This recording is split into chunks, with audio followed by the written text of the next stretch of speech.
Assalamu alaikum wa rahmatullahi wa barakatuh, everyone. Hope you all are doing well. My name is Abdallah Kharsa. I'm a second year, and inshallah today, along with my friend Yahia Metwally, we're going to be giving you a high yield review of the endocrine system. So obviously this is a recorded file, so we're not going to be able to listen to your questions as we go through. So if you have any questions, don't hesitate to reach out to us. This is our contact information right here. And without further ado, let's get into it. So this are the lectures that we're going to be going over. We try to make this as inclusive as possible with focus on the high yield points. So I'm going to be going through the pituitary and the thyroid and the development of the pituitary and thyroid, and Yahya is going to be going over the adrenal glands and the pancreas. So let's get into it. The endocrine system is a slow communication system. Why? Because it uses chemical messengers. Now, if you look right here, there are different ways that cells communicate. You might have seen this a million times. I just want to review it really quickly. Endocrine is where a cell releases a hormone and travels by the blood and goes to another cell. Paracrine is where a cell communicates with a nearby cell using the intracellular fluid. And autocrine is where the cell communicates with itself. Neurocrine is where a neuron releases a hormone and the hormone travels to another cell. So it's the same as endocrine, but where the neuron releases the hormone. So it's a slow communication system. It uses chemical messengers because it travels through the blood and it's long lasting. So similarly how it's slow, it's also long lasting. It takes a while to start and it takes a while to stop. So it regulates cellular activity, but it does not initiate new reactions. What does this mean? This means that there is already present machinery. Let's say a hormone binds somewhere and it activates CAMP. Adenyl cyclase and CAMP is already there. The machinery is already there. It just regulates it. It upregulates it or downregulates it. It doesn't initiate a new reaction. It doesn't start something new altogether. This is an overview of the entire endocrine system. We're going to just skim over it really quickly, but we're going to keep revisiting this because inshallah, by the end of this file, I want you to know this really, really well. So up here, we have the hypothalamus. The hypothalamus is like the boss. The hypothalamus controls everything under it. The pituitary gland is like the right-hand man of the hypothalamus. They go hand in hand. Everything the hypothalamus sends, most likely it affects the pituitary gland. So you have some hypothalamic hormones, dopamine, TRH, CRH.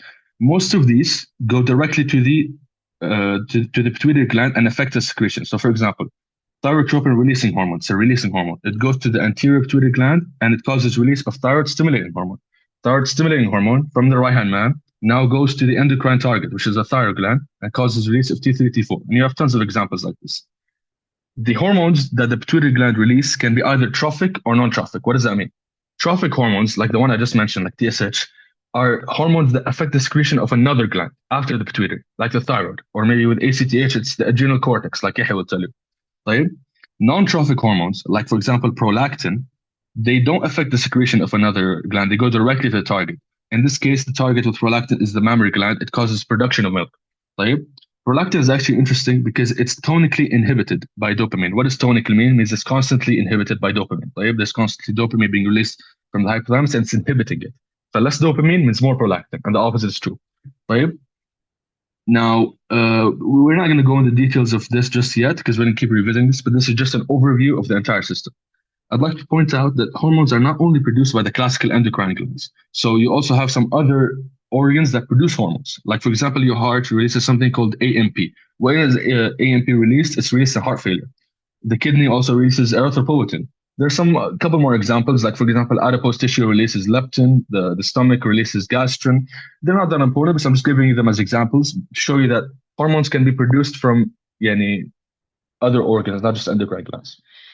And lastly, the hypothalamus, who is the boss, integrates internal and external environment information to regulate the pituitary secretion. So let's say there was a lot of stress, it's going to release more cortisol, right? More CRH, more corticotropin releasing hormone, more ACTH. Is going to tell you more about this. This is like internal environment. It could be external environment, like maybe light or sun. Right? But there's a lot of stimuli that affect the hypothalamus, who affects everything down. Right? Now we're going to talk about the pituitary gland, who is the right-hand man, because this guy is very interesting. The pituitary gland sits right here. This is your nasopharynx. Right? This is a bone called the sphenoid bone. In the sphenoid bone, you have a sphenoid sinus. And then after the sphenoid sinus, you have this little depression in the sphenoid bone. This is called the sella turcica. Let's zoom in a little bit. This sella turcica is named the sella turcica because it looks like a Turkish saddle, right? It looks like a saddle. This seat, this throne, is where the pituitary gland sits and has two lobes, anterior pituitary and posterior pituitary, right? The pituitary gland is connected to the hypothalamus, the boss. So they go hand in hand, right? You might be wondering in this picture, where is the hypothalamus exactly? This right here is the third ventricle. What is the third ventricle? The third ventricle, basically, your brain has multiple ventricles for cerebrospinal fluid to pass through. One of them is the third ventricle. You don't need to know more than that. Right? The lateral walls of the third ventricle are the hypothalamus. Right? For the lateral walls of the hypothalamus of the third ventricle are the hypothalamus. It's neurons. It's nervous tissue. It's part of the brain. Right? But it's mostly cell bodies that are sending axons down. Where are they going? The axons go to the posterior pituitary, while the anterior pituitary is more glandular. طيب? And what connects the hypothalamus to the pituitary is the infundibulum. Now let's look at the text. The pituitary gland is also known as the hypophysis. It's made out of anterior pituitary and posterior pituitary. Anterior pituitary is more glandular, so it's known as adenohypophysis, and posterior pituitary is more nervous, so it's called neurohypophysis, because it's literally an extension of the hypothalamus. It's directly connected like this. Okay? So, hypophysis, adenohypophysis, neurohypophysis. Right. The infundibulum connects the hypothalamus to the pituitary. Where does the infundibulum arise from? It arises something called the median eminence. What's the median eminence? It's the floor of the third ventricle. So you have the third ventricle. The walls are the hypothalamus. The floor is called the median eminence. From the median eminence arises the infundibulum, which connects the hypothalamus to the pituitary. طيب, يلا. This is the same thing on an MRI because you need to recognize it. This is the hypothalamus. There's the infundibulum. This is the hypophysis or the pituitary gland. It looks very bright on MRI. That's how you recognize it. And then you have the sella-turcica or the sphenoid bone, and then you have the sphenoid air sinus. And this is nasopharynx. But now we're looking even closer. This is showing you the neuron cell bodies or the nuclei of the neurons in the hypothalamus. So you know how I just said that it's the lateral walls and it has cell bodies of neurons? These are some of those cell bodies. Type. A nucleus is a collection of cell bodies. So we have some nuclei here that are we're going to be focused on, the paraventricular nucleus and the supraoptic nucleus. These two extend down, all the way down through the infundibulum into the posterior pituitary. The main functional part of the posterior pituitary is known as the pars nervosa. It's the main functional part of the posterior pituitary. At the front here, we have the adenohypophysis or the anterior pituitary. This has three parts. The pars tuberalis, which is like a tube, but being like a tube, it's part of the infundibulum. The pars intermedia, which is intermediate, but it's between the anterior pituitary and the posterior pituitary. And the pars distalis, which is the most distal one, the most further away one, which is the majority of the glandular tissue. Right? That's pretty much all you need to know right here. And the median eminence is where the infundibulum arises. That's the floor of the third ventricle. Mash. There's some more stuff about the hypothalamus. You have the suprachiasmatic nucleus. From chiasma, try to remember, it controls the circadian rhythm. What's the circadian rhythm? It's basically when you sleep and when you wake up. How it does this is that it receives light input and it sends to the paraventricular nucleus. The paraventricular nucleus then in turn regulates something called the pineal gland, and it also regulates hormone release. What's the pineal gland, you might be wondering? The pineal gland secretes melatonin. This is the hormone that makes you sleep. So if you get light input, it might inhibit the pineal gland and decrease melatonin secretion. Hormone release, and it might release more cortisol when you wake up. مثلا. طيب? It's going to make you sleepy. Now, this is the top of your brain cavity. But let's say you take someone's head, you chop off the top, and you move the brain. These are the eyeballs, and these are the optic nerves. طيب? Right here, you have the two optic nerves exiting, or just showing up, you could say. طيب? And right here, you have your pituitary gland, or the hypophysis, which is sitting in the sella turcica, and it's covered by something called the diaphragm sali. This is just basically a cover of the pituitary gland. And these optic nerves, right on top of the pituitary gland, they form something called the optic chiasm right here. They combine right here and they form the optic chiasm. And you can see the optic chiasm right here. This is the optic chiasm. But it's very close to the pituitary gland. And we're going to talk about how this is relevant. Here, you have your eyeballs. Each eye has two fields of vision. Nasal, which is near your nose, and temporal, which is near your temples. Nasal and temporal. Each eye has left and right retina. So this is, or nasal and temporal retina, sorry. So this is nasal retina, and this is temporal retina. Mashi? I want you to focus on it. Nasal side of your vision, the nasal side of vision from your nose, will go to the temporal sides of your retina. Meanwhile, the temporal sides of your vision will go to the nasal sides of your retina. Mashi? But they cross over. After that, the fibers that came from the nasal side will just keep going and go where they need to go. You don't need to know where that is. Meanwhile, the fibers from your temporal side, which went to the middle, they will go and cross right at the middle, and they will form the optic chiasm. Now, why is rat pit right here? Rat pit is representing the pituitary gland. The pituitary gland being very close to the optic chiasm, if the pituitary gland was enlarged, let's say because of a tumor. Let's say it became cancerous or whatever, not cancerous, but it became a mass. ماشي? It's not metastatic, that's why it's not cancerous. Don't focus about that. The pituitary gland is very close to the optic chiasm, which I just explained, carries vision from the temporal sides of your vision. ماشي? It carries like this. ماشي? But if it's enlarged, it's going to compress it. What's going to happen? This is called a pituitary adenoma. Pituitary adenoma is a tumor of the pituitary. It compresses the optic chiasm. You're going to have loss of vision on the temporal sides of your vision, which is called the bitemporal, means both temples. Hemi means half, and anopia means you can't see. But bitemporal, both temples, you can't see half the vision. ماشي? And it looks like this. This is what they cannot see. This is normal, and this is how the patient sees if they have an enlarged pituitary gland. And this is what it looks like on MRI. As I said, pituitary gland is the bright-looking one, and it's compressing the optic chiasm. This is very, very, very high yield to know. If you don't understand the mechanism right here perfectly, that's completely fine, because you're not taking other visual defects. And this is the only one you're taking in EndoRepro. And the only other cause of this, we're going to talk about it later on. There's two things you're going to take that cause bitemporal hemanopia: a pituitary adenoma and another tumor that we're going to talk about later on. But just keep this in mind. ماشي? Yeah. Let's go back here. I'm going to point out, besides the optic nerves and besides the hypophysis, you also have internal carotid arteries, and you also have the cavernous sinus. What's the cavernous sinus? Let's take a closer look first. If we take a coronal section, we had a superior view. Now we're taking a coronal section, we're cutting like this. And we look at an MRI, you have the optic chiasm, we have the hypophysis, we have the sphenoid air sinus. I think these are the internal carotid arteries. And then we take even a closer look, and now we can actually see the cavernous sinus. Optic chiasm, pituitary gland, cavernous sinus, and internal carotid arteries. The cavernous sinus has some cranial nerves inside. Like these cranial nerves, which are cranial nerve 3, cranial nerve 4, 2 branches of cranial nerve 5, and cranial nerve 6. ماشي? You don't need to know their specific functions one by one. I don't want you to know that most of them work on moving the eye in several directions. But if a pituitary enlargement gets big enough, it will not just compress the optic chiasm, it will also compress these cranial nerves. But it will not just cause bitemporal hemianopia. If it's big enough, it can cause defects in moving the eye. ماشي? But this is another presentation, if it's big enough. But this is much later. The earlier one, the most important one, is compressing the optic chiasm, causing the bitemporal hemianopia. How they sometimes bring the bitemporal hemianopia, they might tell you a patient is driving and they're not seeing cars coming from the sides, or they're not seeing people coming from the side. Or they might just tell you that on examination, the temporal sides of vision are gone. I want you to immediately think that it's either a pituitary adenoma or the other tumor that we're going to talk about in a bit. But just keep this in the back of your mind. ماشي? يلا. Now, just looking at this once again, hypothalamus, infundibulum, pituitary gland or hypophysis, sphenoid bone, sella turcica, sphenoid air sinus, nasopharynx. Why I'm showing you this again is because if you had that pituitary enlargement that we talked about, the pituitary adenoma, you wouldn't remove it from the top. You wouldn't go from here and remove the brain. You would go through the nose and remove it right here. ماشي? This approach is called the transsphenoidal hypophysectomy. It looks just like this. You go through the nose and you cut open the sphenoid bone and remove the pituitary gland. This is what another pituitary adenoma looks like on MRI. This is very, very high yield to know. ماشي? Okay. Now we're going to go over the blood supply of the pituitary. The blood supply of the pituitary is very, very high yield, so I want you to pay attention with me. First of all, you have the superior hypophyseal artery, right here, superior hypophyseal artery. This is a branch of the internal carotid artery.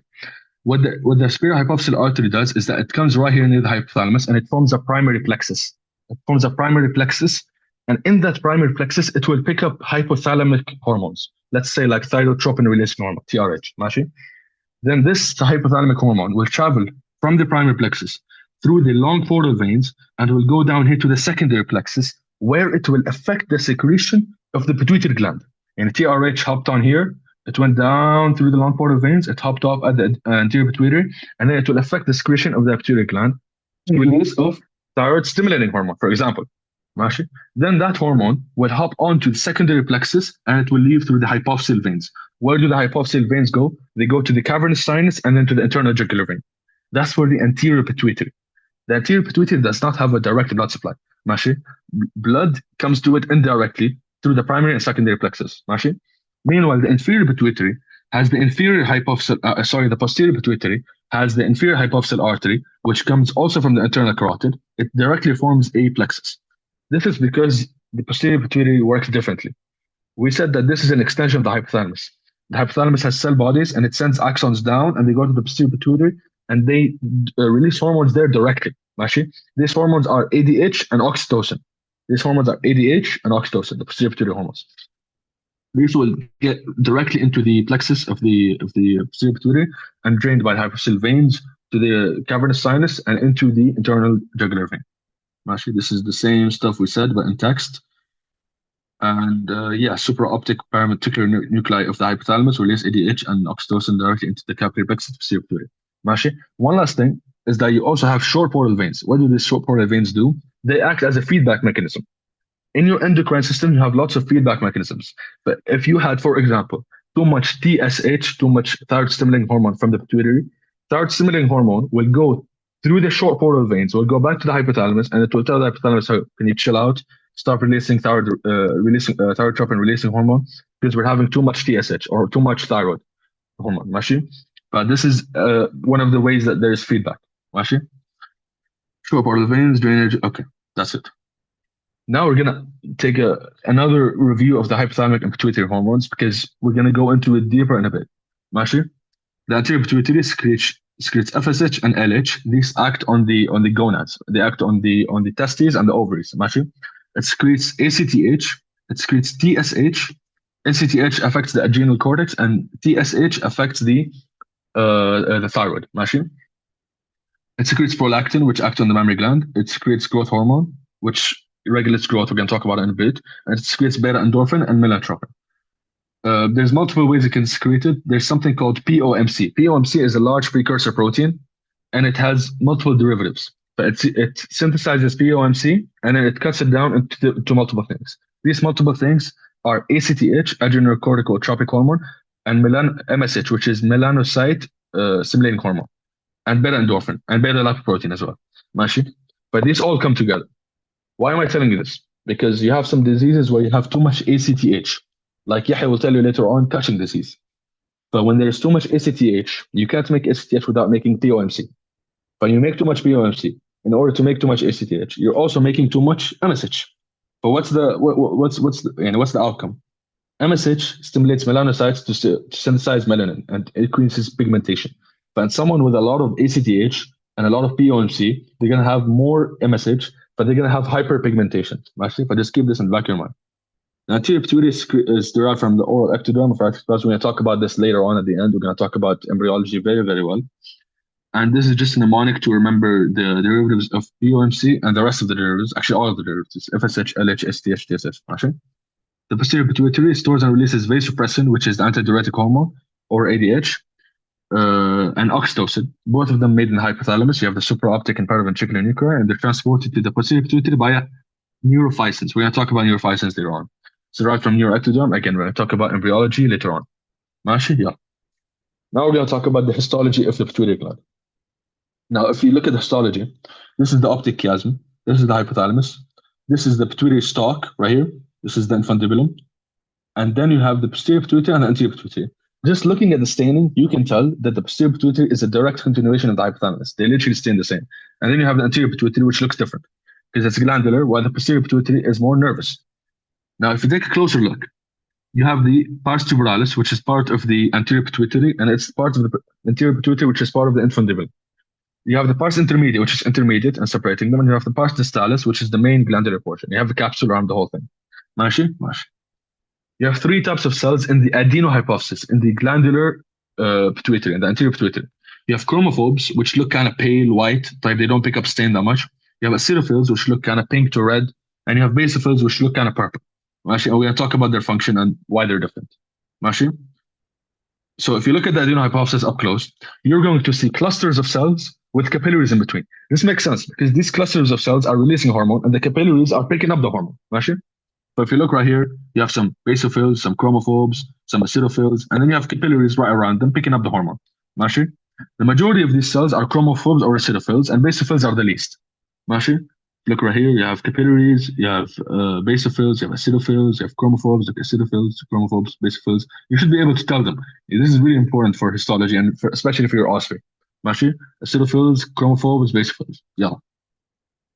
Now we're going to talk further about the staining characteristics. So the acidophils, the basophils, and whatnot.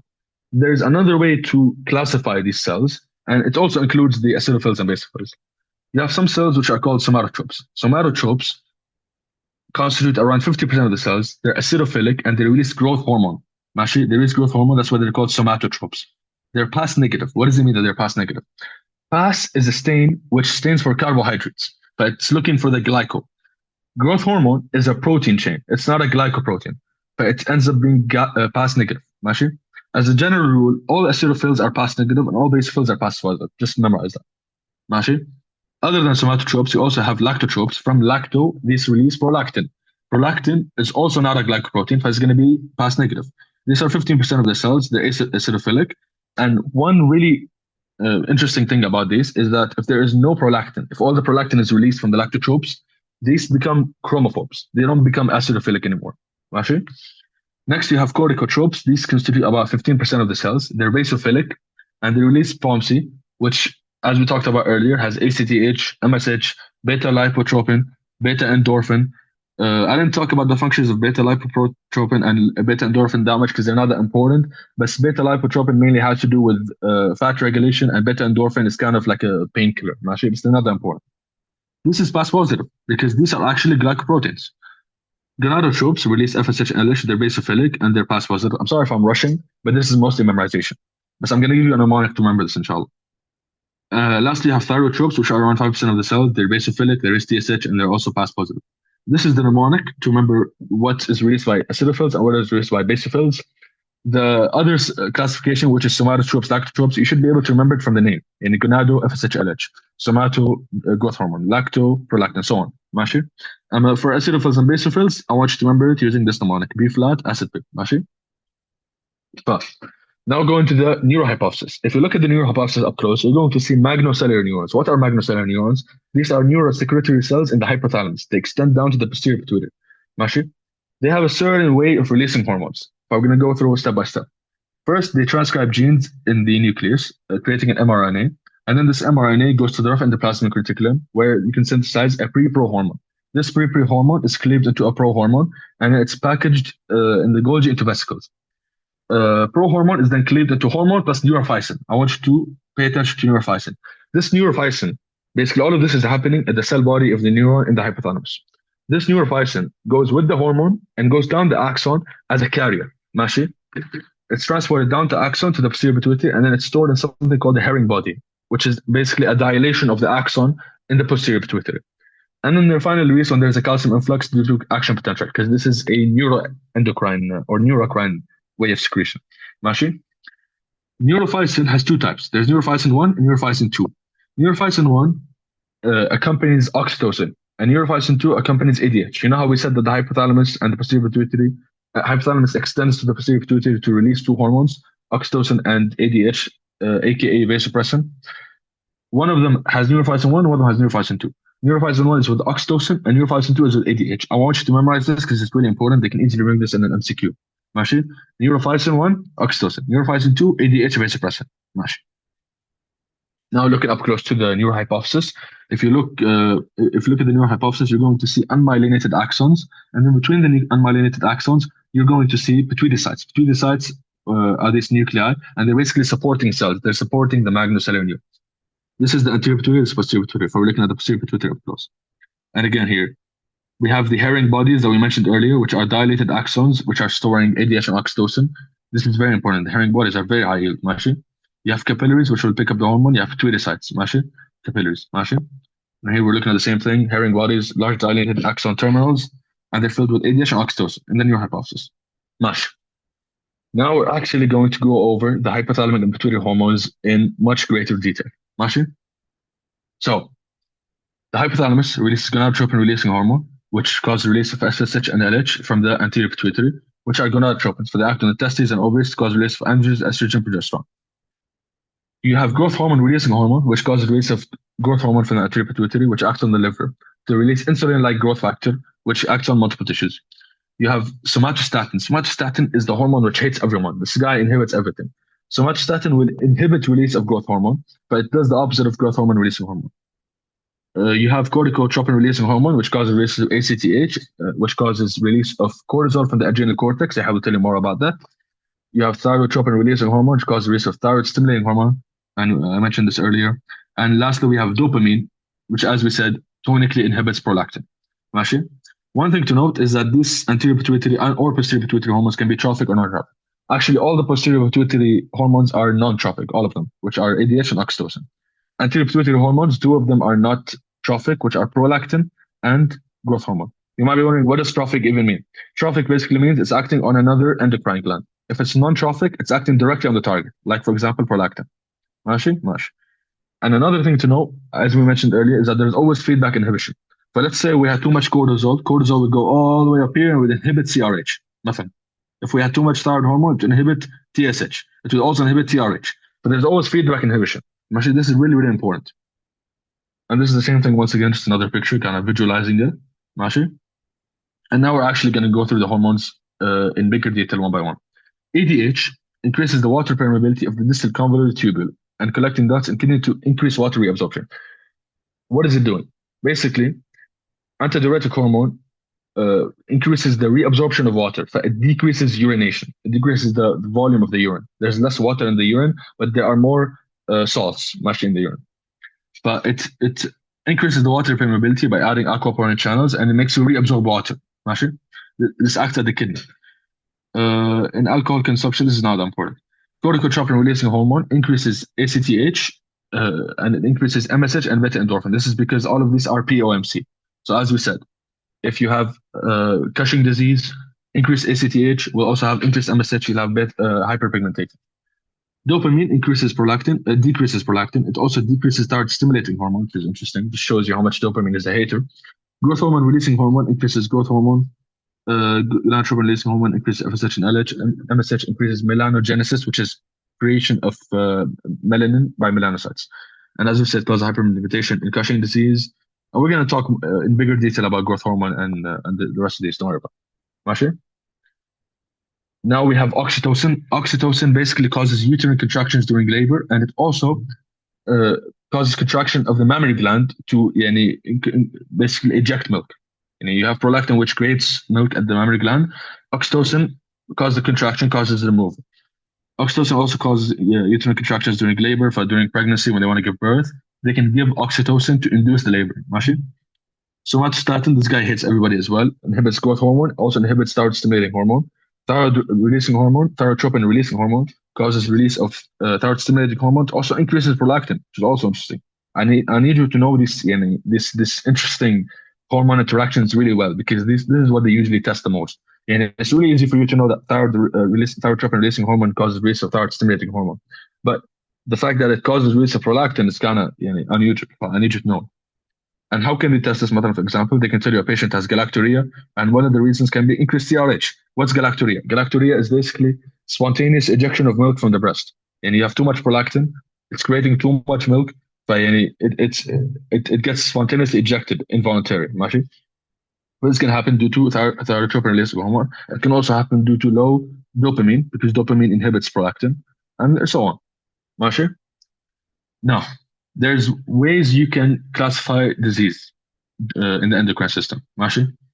This is done by measuring the trophic hormone level, like TSH, for example, and the target gland hormone level, like T4 or T3, like the thyroid hormones. Mashi? If the target gland hormone level is low, but the trophic hormone level is high, that means you have a primary failure of the target endocrine. That means the thyroid gland itself is not working. Why is the trophic hormone high? That's because there's less feedback inhibition. There's no thyroid hormone to go up and inhibit the thyroid, to inhibit the pituitary gland from releasing TSH. But you end up having high TSH, but low target gland. So this is called the primary endocrine gland failure. If you have a secondary endocrine gland failure, that means the pituitary is not working. But in that case, you would have a low TSH and low target gland hormone, low trophic hormone and low target gland hormone. If you had tertiary endocrine gland failure, this would look the same. This is because the hypothalamus is not releasing the releasing hormone, but it's not releasing, for example, thyrotropin releasing hormone. So if you're not getting TSH, if you're not getting thyroid hormone. If you had high thyroid hormone but low TSH, that means there is feedback inhibition. That means the target gland, which is the thyroid in this case, is causing too much release of thyroid, autonomous secretion. But you have a thyroid adenoma, you have a tumor secreting too much thyroid hormone. But it is inhibiting, but it's also not stopping. It's inhibiting the TSH. Okay. If both of these are high, that means there's autonomic secretion of the trophic hormone. That means the pituitary is secreting too much TSH in this example, but it's also causing too much thyroid hormone. ماشي ماشي. A pituitary adenoma. What's a pituitary adenoma? It's a tumor in the pituitary which can be secreting hormone or not secreting hormone. It can be non-functioning or functioning.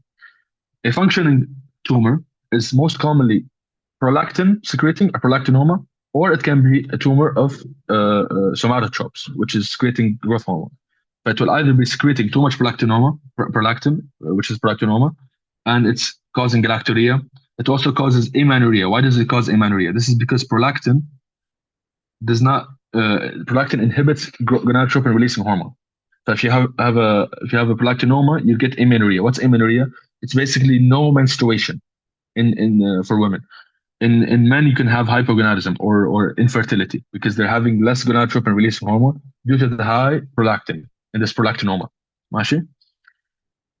You can have something called pituitary apoplexy, which is basically where, due to the pituitary tumor enlarging, you have bleeding. But due to the bleeding, the gland actually fails. Actually dies. You can have bitemporal hemianopia. This is the most high yield one. We talked about this, how this happens. How do you treat a prolactinoma? With dopamine agonists. We said that dopamine inhibits prolactin. So if you give a drug which is basically making dopamine's effect stronger, or it's acting the same as dopamine, it will treat this. It will decrease prolactin's effect. Also, if you have a tumor of somatotropes, you'll have too much growth hormone, you'll have gigantism, acromegaly. We're going to talk about what those are in a bit. And you can rarely have a tumor from thyrotropes or corticotropes, which can cause Cushing disease. ماشي؟ ماشي. Next, we have hypopituitarism. There's multiple ways you can get hypopituitarism. One of them is a non-secreting pituitary adenoma, but the same thing from earlier, but it's not secreting hormones. But due to that, it's actually compressing the good part of the gland, and it's making sure that you're not secreting hormones. Another is a craniopharyngioma. We're going to talk later on about what is a craniopharyngioma. You also have Sheehan syndrome. Sheehan syndrome, in summary, basically, a woman is giving birth. After birth, there is severe bleeding. But due to that, there is hemorrhage or ischemia, which is lack of blood supply to the pituitary. For the pituitary gland ends up dying. This is basically after giving birth, there will be death of the pituitary gland. You have pituitary apoplexy, which we just talked about. There's sudden hemorrhage of the pituitary gland, usually because of a pituitary adenoma. You can also have it because of brain injury. You can also have radiation. In this case, you have low pituitary hormones. ماشي. Now we're going to go in detail into growth hormone. ماشي. For growth hormone, it's secreted. First of all, you have growth hormone releasing hormone from the hypothalamus, which goes down to the anterior pituitary and causes release of growth hormone. Somatostatin causes inhibition of growth hormone. Once you have release of growth hormone, it acts on multiple tissues. One of them is the liver, where it causes release of insulin-like growth factor, which will increase protein synthesis, basically make the person bigger, stronger, taller, so on. It will increase amino acid uptake and protein synthesis in muscle. It will also decrease glucose uptake and lipolysis, and increase lipolysis at the adipose tissue. But this is why increased growth hormone can actually cause diabetes, basically. Also, its growth hormone releasing hormone is increased with sleep, increased with hypoglycemia, increased with stress, puberty, exercise, but it's actually increased in fasting, hypoglycemia. Aging, obesity, and hyperglycemia decreases growth hormone releasing hormone, which kind of makes sense. As you grow older, you can have less growth. Obesity is kind of unhealthy if I try to link it together. Hyperglycemia is the opposite of hypoglycemia. With high sugar, you can have less growth hormone releasing hormone. ماشي? ماشي. So this is what we said in the text, pretty much. Yeah. If you have excess secretion of growth hormone, you could have something called acromegaly in adults or gigantism in children. But basically, growth hormone causes people to get taller and stronger and so on. ماشي? If it's increased in children, you'll have gigantism. They get really tall. ماشي? If you have it in adults, you have acromegaly, where basically their bones get thicker because their growth plates are fused, but they can't get any taller.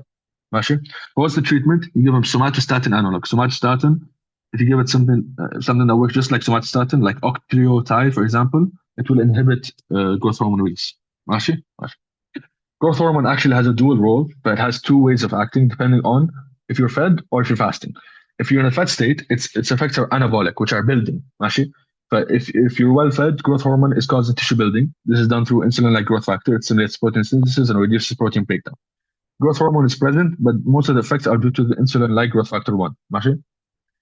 In the fasting state, when you're fasting, the effect is catabolic, fats breaking down. So the effect is fat mobilization and lipolysis.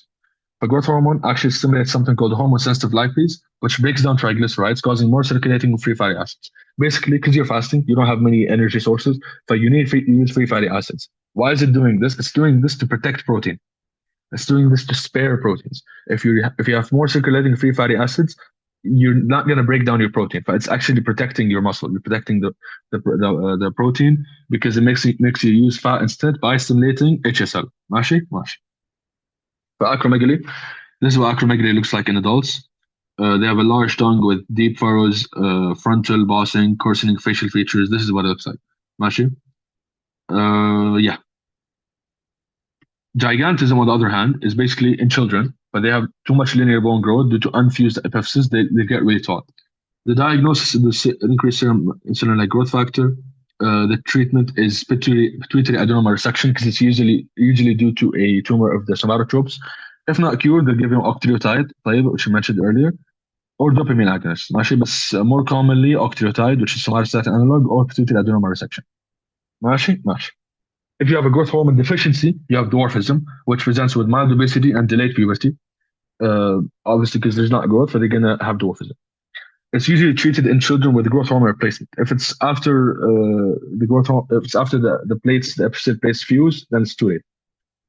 It could be caused anywhere along the axis, anywhere along the release of growth hormone releasing hormone from growth hormone or IGF-1. The defect can be anywhere along this line, and it will cause dwarfism.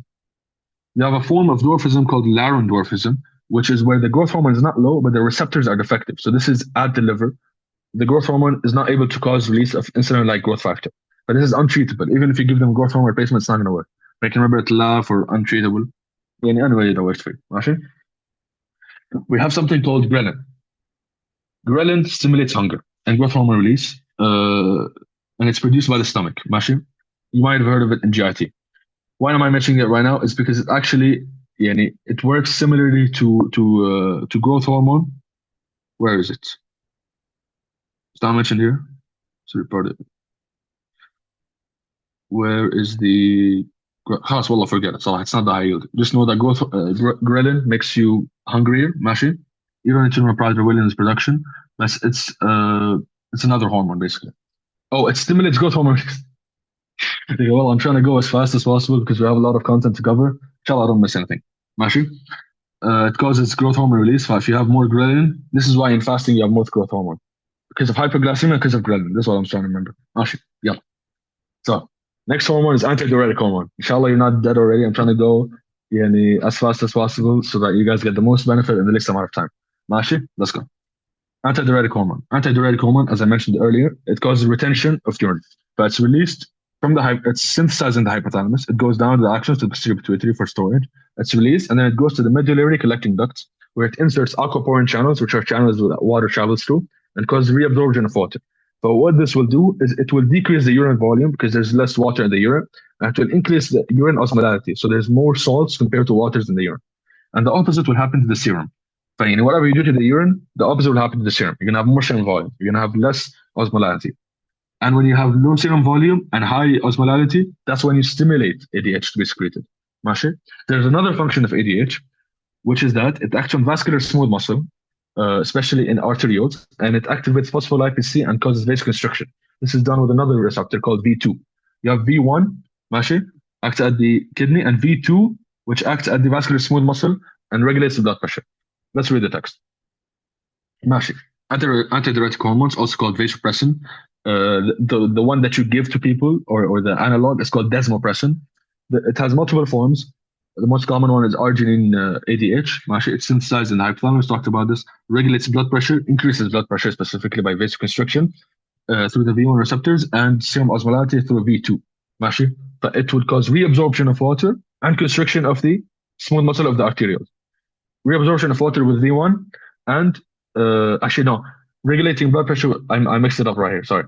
It regulates blood pressure with V1, BL1, and serum osmolality 2Ls, V2. ماشي. But the primary function is the osmolality regulation. The blood pressure one is kind of less significant. Ooh, yeah. you can give vasopressin as a potent to increase organ perfusion and septic shock. So if someone has low blood pressure, they can give them vasopressin to increase their blood pressure. How is blood pressure increased? Through V1. How is serum osmolality decreased? It's with V2. Why is serum osmolality decreased? Because you're retaining more water. There's more water compared to solutes in your serum, while the opposite happens in the urine. Mashi? Mashi. So we have some diseases that we're going to talk about in antidiuretic hormone. You have something called diabetes insipidus. Basically, if you have too much urination, it's most commonly either diabetes insipidus or diabetes mellitus. In diabetes mellitus, the urine tastes sweet because you have too much sugar. That's why it's called mellitus. And diabetes insipidus, it's tasteless. That's because you have too much urination and it's just water. Mashi? That's because ADH isn't working. And there's two forms. You have central diabetes insipidus and nephrogenic. Central, think about it, central, it's in the central nervous system. The hypothalamus, aka or the pituitary, is not releasing ADH. But this, because of this, if you give desmopressin or an analog of vasopressin or ADH, it will fix it. Because you just give vasopressin, it will go to the kidneys and it will retain water. When you measure the ADH levels, they'll be decreased because you're not releasing it in the first place. Meanwhile, nephrogenic, it's at the kidney. The kidney is not responding to ADH, but the V2 receptor is mutated. For this way, desmopressin will not work. Even if you give them desmopressin, they would have desmopressin in their body. For the only way to manage this is with a low solute diet, where you make them drink less water. There are some drugs you can give them as well. They usually have normal or increased ADH levels when you measure them. Okay? Another disease is called syndrome of inappropriate antidiuretic hormone secretion. You have too much secretion of ADH. Just think about it. It increases retention of water. But if you have too much, there's going to be excessive free water retention. Euvolemic means the same volume. Don't focus on that too much. And there's continued urinary sodium excretion. That's because ADH causes only retention of water without sodium. For they end up having hyponatremia or low sodium in their blood. The urine osmolality will be greater than the serum osmolality. This is because you're retaining a lot of volume. So the urine is going to be little, and it's going to be mostly salts. But that's where the urine osmolality will be high. It's will be higher than the serum osmolality. It's treated with an ADH antagonist. So it's something that works on the ADH receptor but doesn't do the effect. It doesn't cause the ADH effects. You're doing the opposite. You're blocking the ADH. One of them is called conivaptan. This was mentioned in your slides for some reason, that's why I kept it. The most common cause is ectopic ADH secretion, for example, from a small cell lung carcinoma. There's multiple causes. Could be head trauma, could be so on. They're not that important. But in general, you might either get a case where they describe excessive free water retention and basically high blood pressure and so on. And you need to give them an ADH antagonist, or they give you someone who is urinating too much and it's diabetes insipidus. And you need to figure out if it's central nephrogenic based on if desmopressin works and based on the ADH levels as well. That's it for ADH. We're almost done with the pituitary gland. Next up is prolactin. Prolactin is a very, very interesting hormone in the way it works because it has a lot of interactions with other hormones. And I want you to really pay attention to that, okay? For prolactin, first of all, we said it's inhibited by dopamine. Dopamine inhibits prolactin. Dopamine is regulated by multiple things. For example, if there is nipple stimulation, a baby is suckling on the nipple, it will inhibit dopamine, which will in turn stop inhibiting prolactin, but there will be increased prolactin. At the same time, at the site of a baby, a woman will have inhibition of dopamine, which will again increase the secretion of prolactin. Another thing is that thyrotropin releasing hormone will actually increase the secretion of prolactin. Right? And it's very indirect the way this hormone works, but you need to know it very well because this is where they like to test you.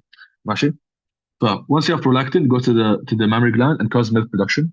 It also inhibits gonadotropin releasing hormone, as we talked about earlier, which so you end up having decreased FSH and LH because you're inhibiting gonadotropin releasing hormone. But in turn, if you have a prolactinoma, you will have amenorrhea in women and infertility in men because you're inhibiting gonadotropin releasing hormone. At the same time, because prolactin is stimulated by thyrotropin releasing hormone, primary or secondary hypothyroidism, so basically where you have increased thyrotropin releasing hormone release in the hypothalamus because there's less TSH or less thyroid hormone, you'll end up having more prolactins secreted. And lastly, if you have less prolactin eliminated by the kidney, you'll end up having more prolactin, obviously.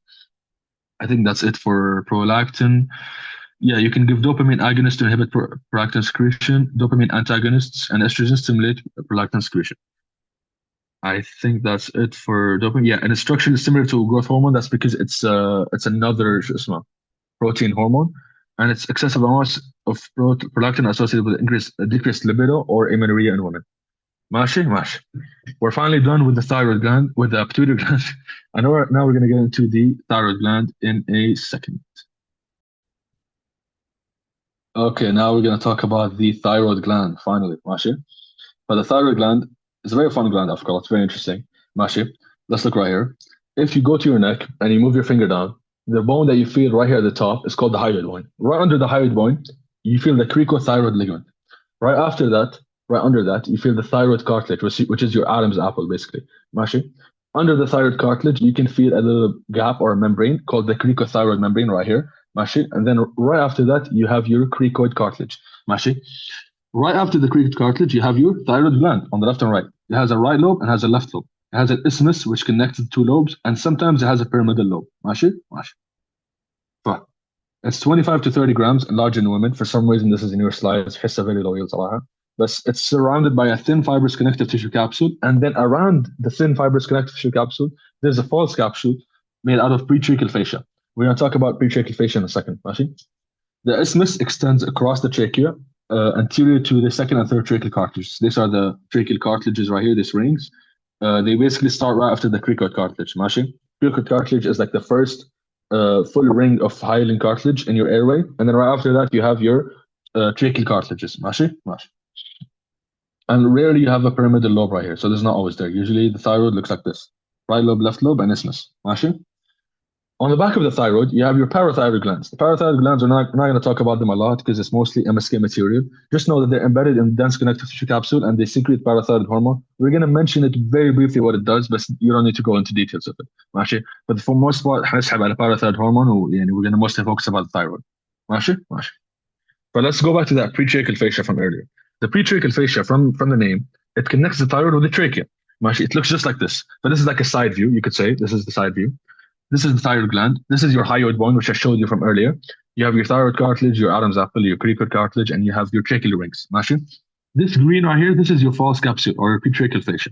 As you can see, it's connected from your hyoid bone around your thyroid, connects to the cricoid cartilage, and goes all the way down to the fibrous pericardium. This has something very interesting. I remember Dr. Ayman Khairi mentioned it last year in the wet lab. He said there's an ayah in the Quran which says بلغت القلوب الحناجر. Basically, the heart is beating so fast during fear that it's actually getting closer to the throat. And how it does this is through the pretracheal fascia. SubhanAllah. If you remember that, Salah, you'll never forget this. How is this relevant for endorepro? Basically, since the thyroid is connected with the trachea always moves up and down when you swallow. But therefore, a thyroid enlargement, which is known as a goiter, will also move up and down with swallowing. So if you have a patient come in and they have an enlargement in your neck and you're suspecting that this is a goiter or a thyroid enlargement, you're going to give them a cup of water and you ask them to drink it. If the enlargement moves up and down, this is a thyroid enlargement, 100%. يعني خلاص, you know for a fact. ماشي? ماشي. And we're going to talk in a bit why the thyroid can be enlarged. This is very important as well. But let's talk about the borders. For on the outside, if you have a patient, how can you figure out where the thyroid gland is? You should be good at this already because I explained to you the hyoid bone. ماشي.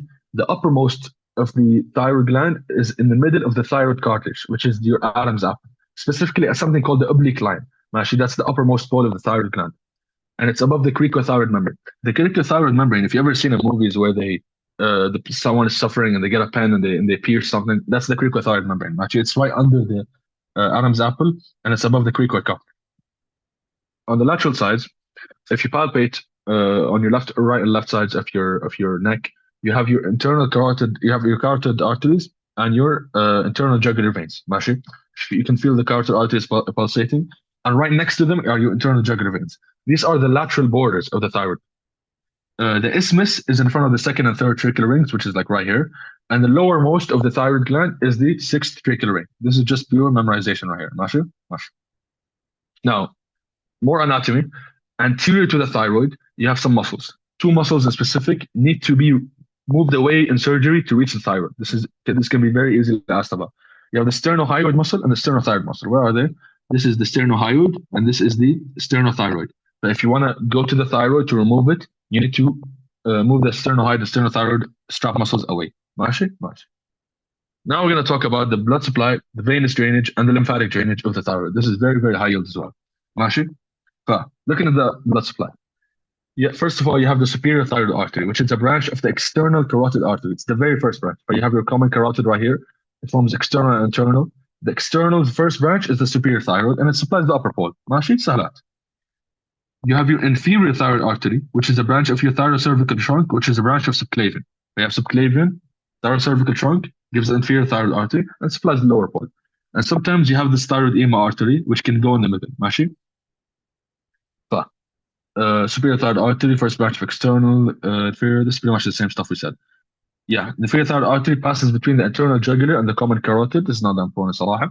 One thing to note is that these arteries lie between the true capsule and the false capsule, between the capsule and the pretracheal fascia. ماشي? And they anastomose extensively, but they have a lot of connections with each other, collateral blood supply, you could say, except across the median plane, except across the middle. That's where there is the least amount of anastomosis. ماشي? The thyroid artery, if it is there, there will be blood supply, more blood supply in the middle. But how is this relevant? You have something called the tracheostomy. If you have the thyroid artery in 10% of patients, which arises from the aorta or the big cephalic trunk, during tracheostomy, which is where you surgically cut open the trachea because this patient cannot breathe, you need to mechanically make them breathe. This thyroid artery may be injured in this tracheostomy, and there will be huge bleeding. ماشي? That is really important as well. ماشي? Now moving on to the venous drainage. Similarly, you have superior thyroid veins, middle thyroid veins, and lateral thyroid veins. ماشي? The superior poles of the thyroid are drained by the superior thyroid veins. The lateral parts are drained by the middle thyroid vein, and the inferior poles are drained by the inferior thyroid vein. Let's go back here. Superior thyroid veins drain the top. The middle thyroid veins drain the lateral sides. The inferior thyroid veins drain the bottom. ماشي? The superior and the middle thyroid veins both drain into the internal jugular vein. You can see it right here. They drain into the internal jugular vein. Meanwhile, the inferior thyroid veins drain into the brachiocephalic vein. ماشي? Drain into the brachiocephalic vein. Okay? سهلات إن شاء الله. ماشي? Now we're moving into something very, very high yield as well.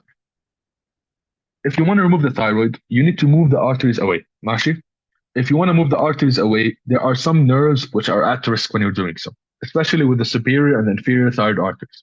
Now, if we look here, we said the superior thyroid artery arises from the external carotid. At its origin, from this external carotid, it is very close to a nerve called the external laryngeal nerve. This external laryngeal nerve supplies the cricothyroid muscle. Cricothyroid muscle it's responsible for basically stretching the vocal cords.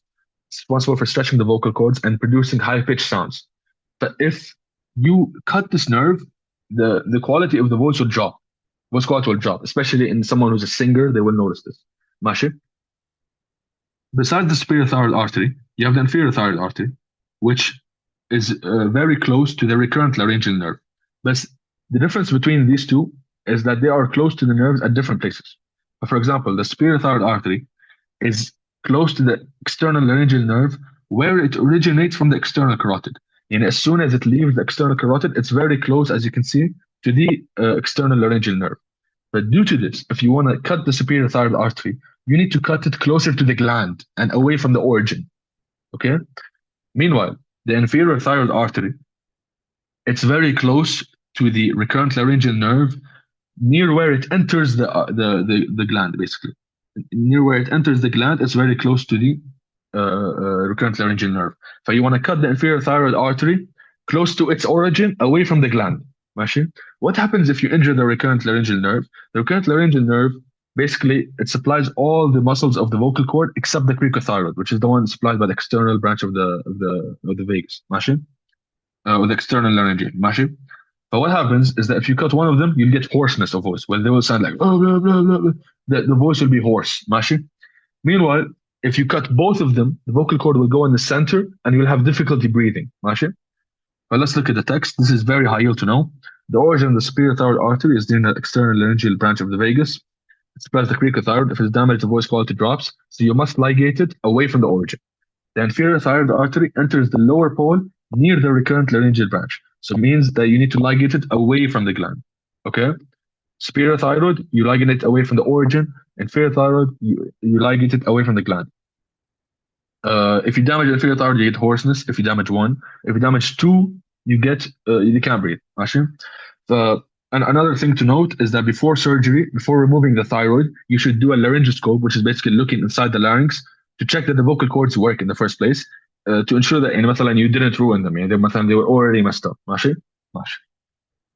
Now we'll talk about the lymph drainage of the thyroid. First, why is this relevant? If you have a cancer of the thyroid, where will it metastasize first? But they're very likely to ask about this. You need to check the lymph nodes. ماشي? But they first drain to prelaryngeal, then pretracheal, then paratracheal lymph nodes. And then there's all drain to deep cervical. ماشي? There are some more details, but صراحة, if I was you, I'd only memorize prelaryngeal and deep cervical. If you want to memorize the rest, it's up to you. Lateral lymphatics with the superior thyroid vessels drain to deep cervical, and some lymphatics drain directly into brachiocephalic lymph nodes or thoracic duct. So I'm telling you, the most important is prelaryngeal and deep cervical. ماشي.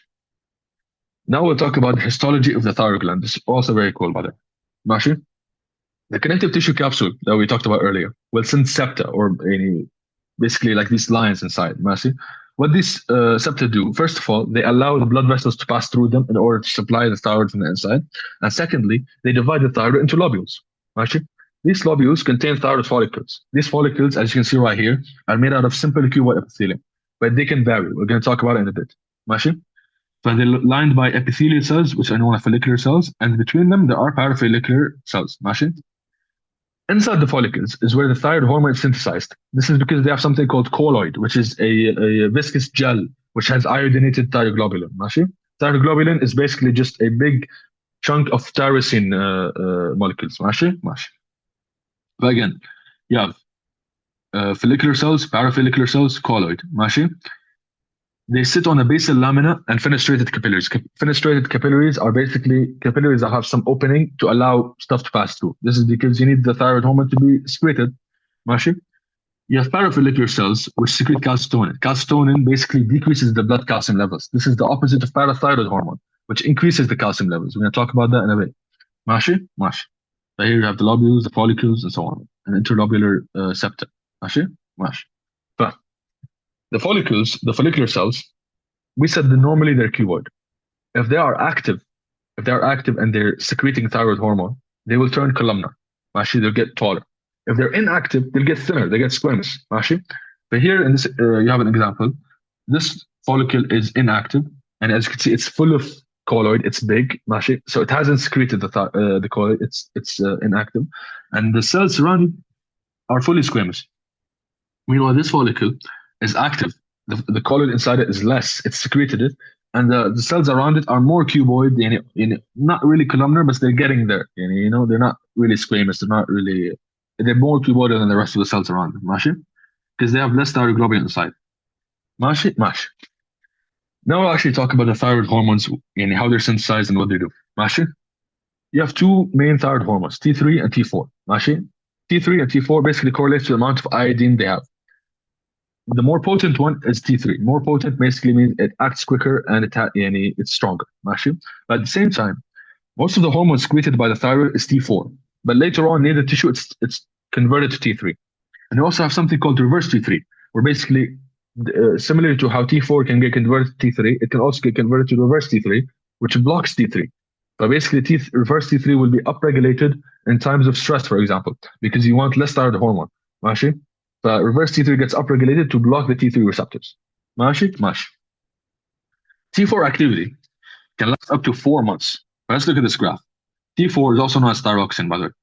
If you inject it right here, as you can see, 40 days later, there's still some effect. It's still affecting the basal metabolic rate, which is basically what the thyroid hormone affects. ماشي? And it has a latent period of 2 to 3 days. So it takes a few days to even show any effect. Meanwhile, the T3 has maximum activity within 3 days. It reaches its max, it reaches its peak within 3 days. And the latent period is 6 to 12 hours instead of 2 to 3 days. So what I want you to take from this, T3 acts faster and it lasts shorter because it has a shorter half-life. So as soon as you give T3, it acts quicker and it stops working quicker. Meanwhile, T4, you give it, takes a while to start working and takes an even longer while to show the maximum, and it stays working for a very long time. ماشي. Now we'll talk about the synthesis of the thyroid hormone. This is probably my favorite part of the lecture. It's pretty cool. It may look intimidating at first, but inshallah, we're going to break it down very, very well. ماشي. Starting right here. First, let me actually orient you a little bit. This is the thyroid follicular cell. Remember with the follicle? This is one of the cells, the cuboid cells. This is the blood, okay, where you want to secrete the hormone eventually. And these are the effector organs, where basically the hormone acts. This is the basal side of this cell, of the follicular cell, which is facing the blood.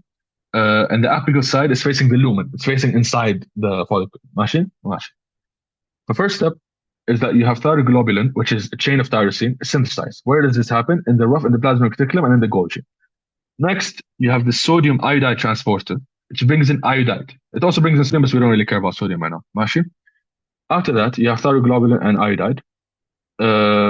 Actually, we'll talk about the sodium iodide transporter can be inhibited by a bunch of things, but we'll talk about this in a bit. ماشي.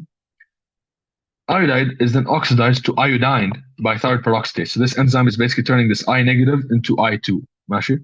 Thyroglobulin and iodine both get pushed into the follicular lumen, but they're outside right now. They're inside actually the follicle. And then we'll talk about this in a bit as well. ماشي.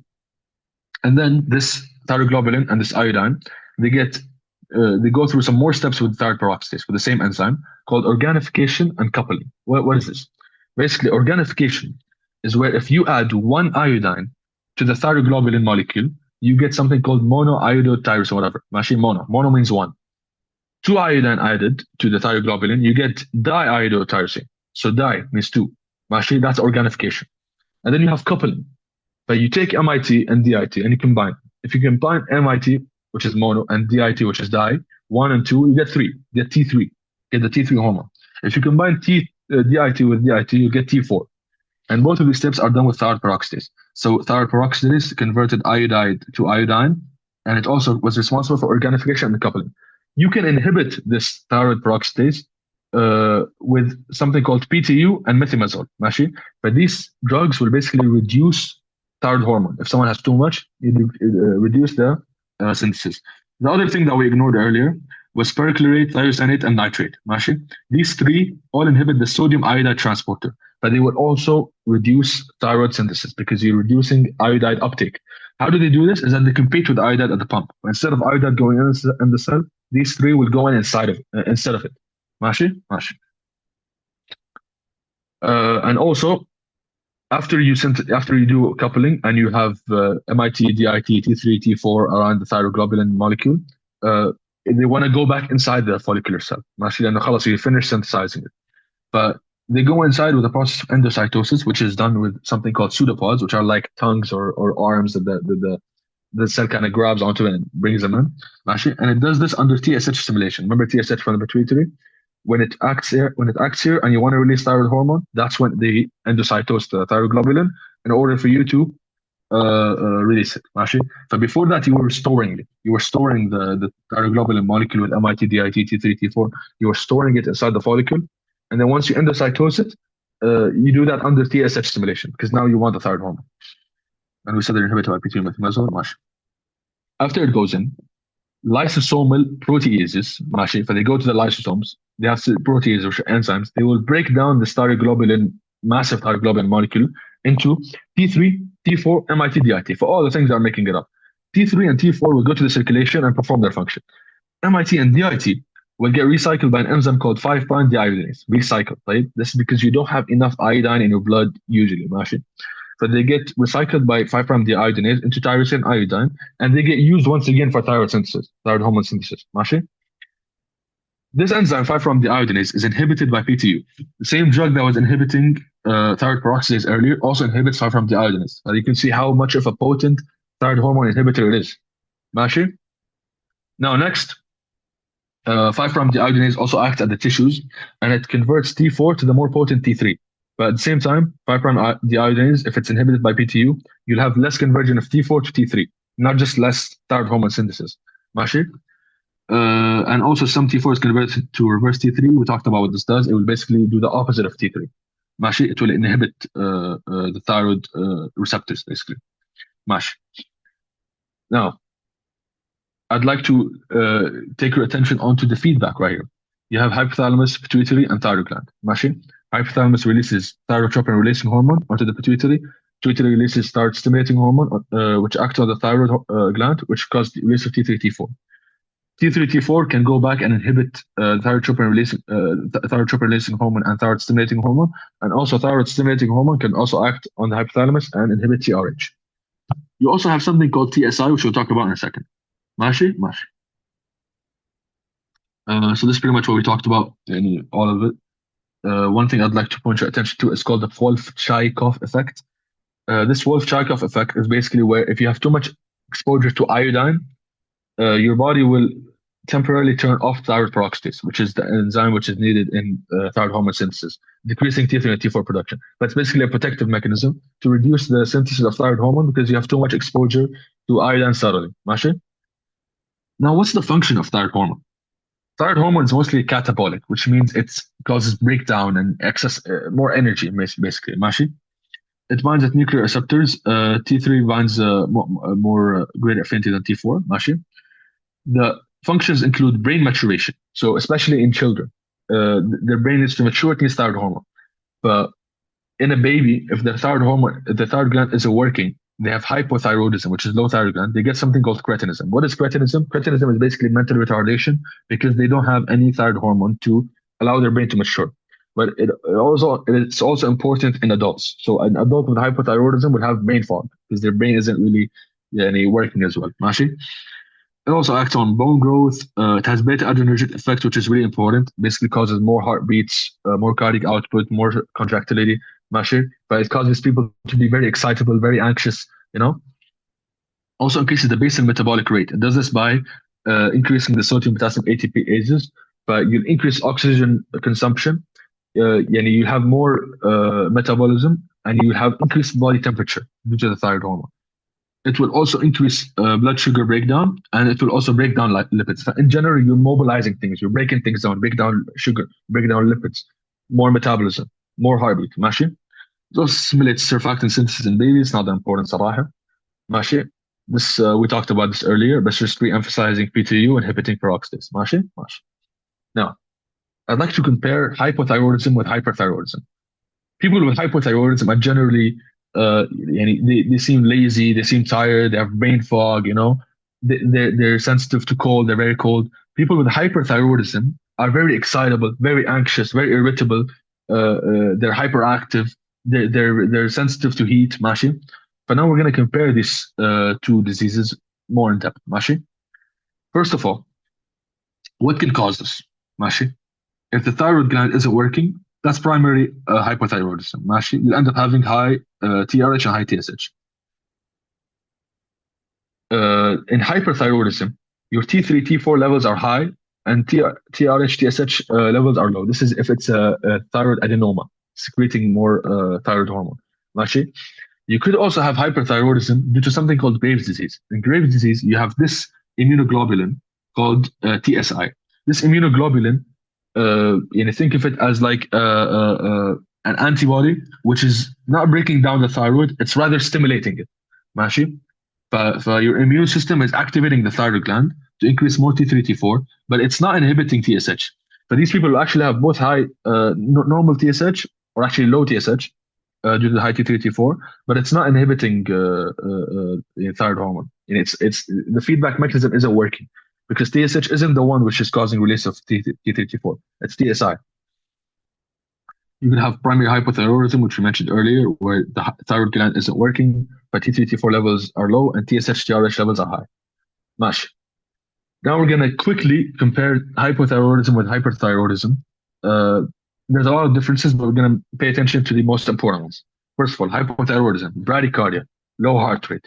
Hyperthyroidism will have a higher heart rate. Why? Because we said that thyroid hormone acts on the beta adrenergic receptors. Next up is LAPS. Hyperthyroidism, if it's primary, you'll have low thyroid stimulating hormone. That's because the thyroid gland isn't working. You also have increased T3, T4, obviously because hyperthyroidism. You'll have low LDL, HDL, and total cholesterol. That's because we said there's more breakdown. It's more metabolic. Mashi? And the opposite is true in hypothyroidism. You have low T4, you have high TSH, you have extra cholesterol. Mashi? People are usually releasing fatter. Mashi? This is really important, that neuropsychiatric. People with hyperthyroidism are hypoactive, while people with hyperthyroidism are hyperactive. This is due to the beta-adrenergic effects of the heart, due to the palpitation, due to the tachycardia.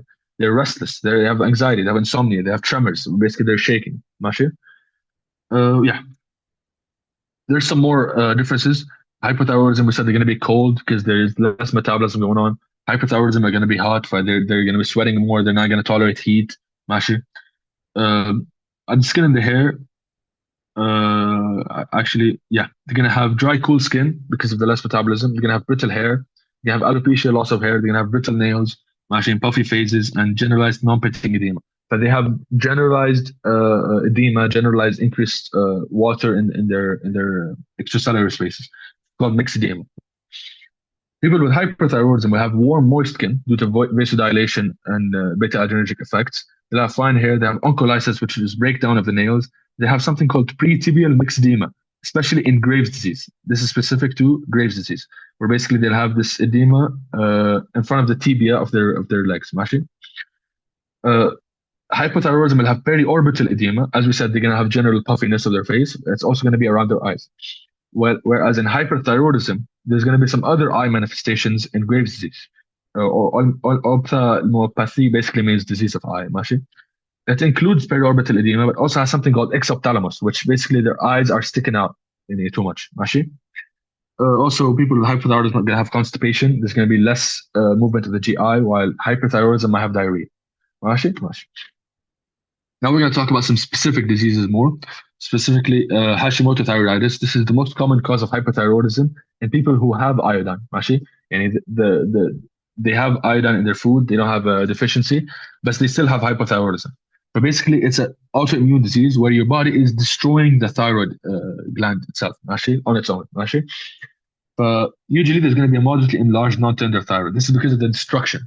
And there's basically some inflammation of the thyroid causing a goiter, a thyroid enlargement. ماشي?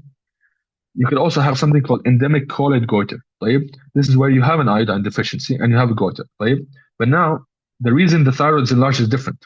You're not able to synthesize thyroid hormone, but there is increased thyroid stimulating hormone, which is stimulating the thyroid hormone, thyroid gland to get bigger.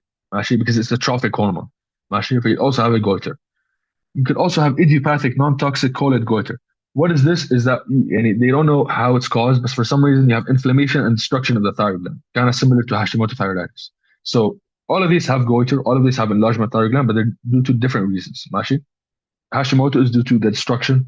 Endemic colloid goiter is due to the increased TSH stimulating the thyroid gland, and non-toxic colloid goiter, idiopathic non-toxic colloid goiter, is due to inflammation.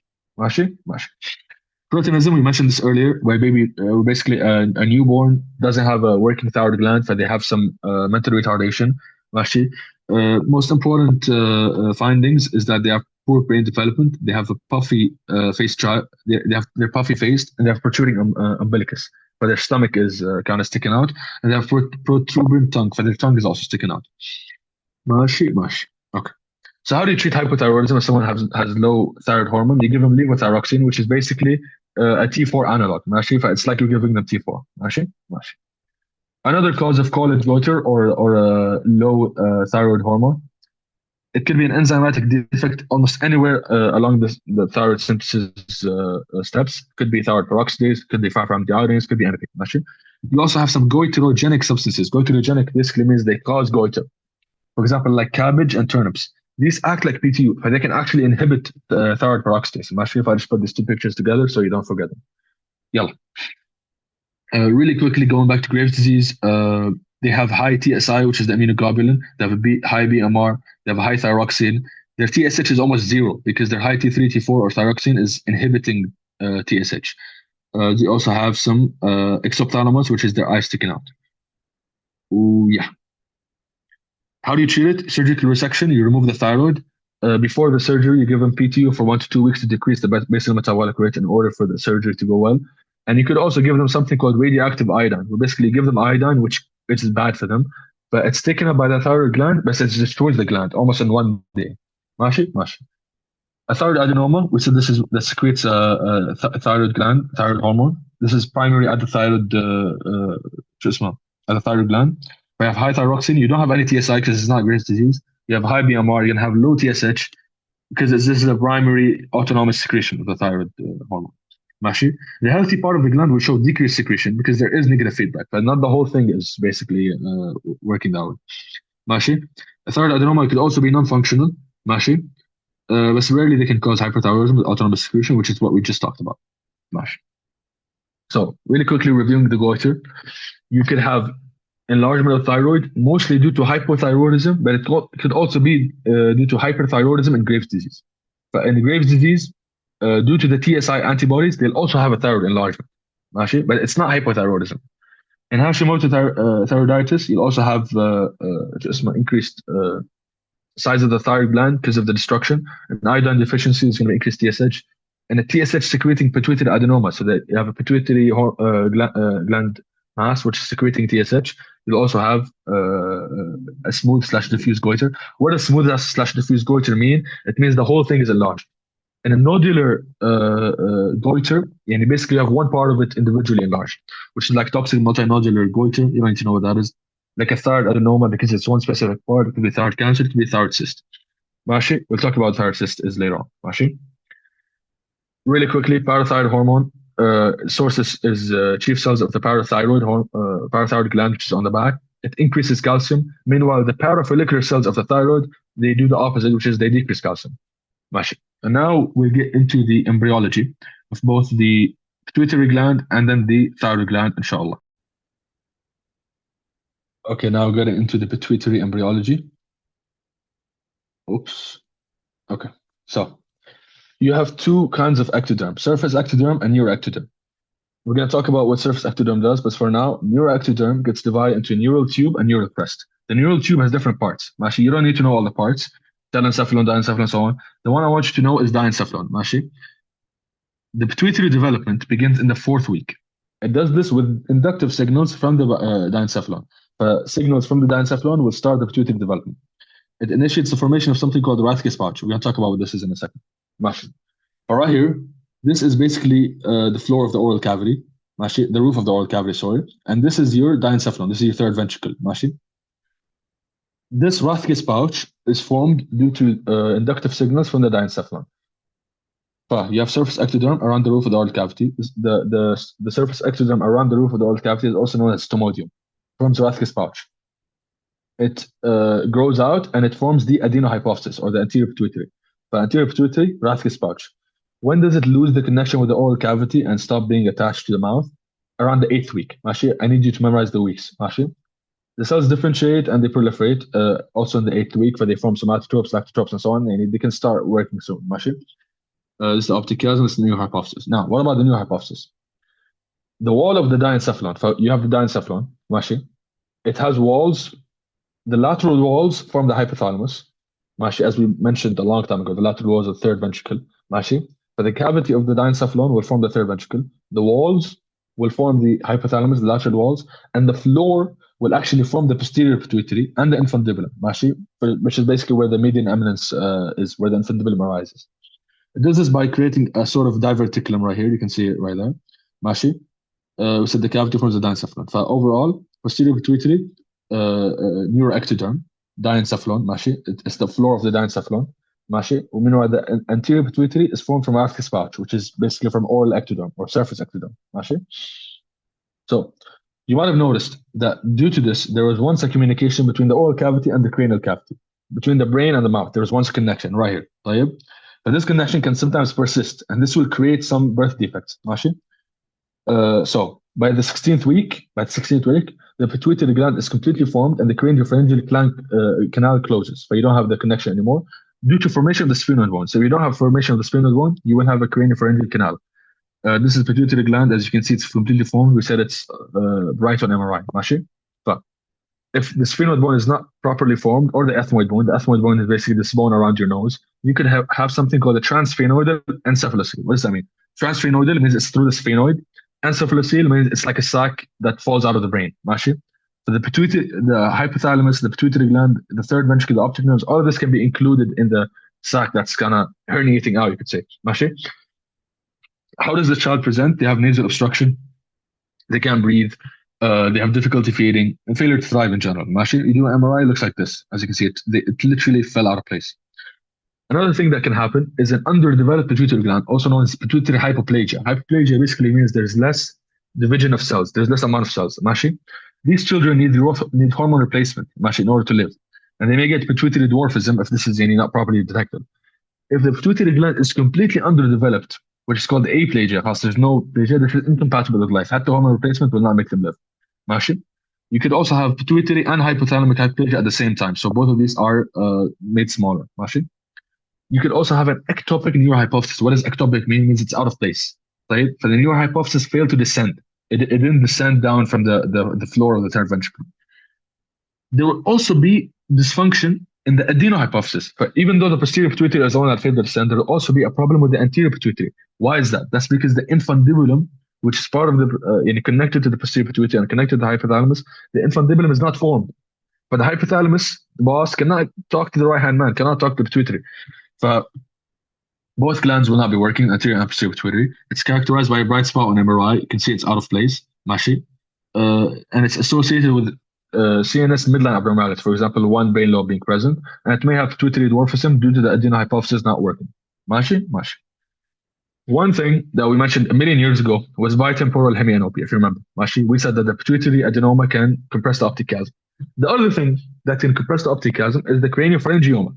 This is a tumor of, actually we'll talk about how it's caused, ماشي, but it can cause bitemporal hemianopia.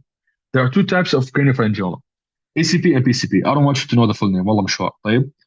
ACP is more common in children and PCP is more common in adults. You can remember by A being, it comes before P in the alphabet, ماشي. For A, children, P, adults, ACP, PCP, ماشي.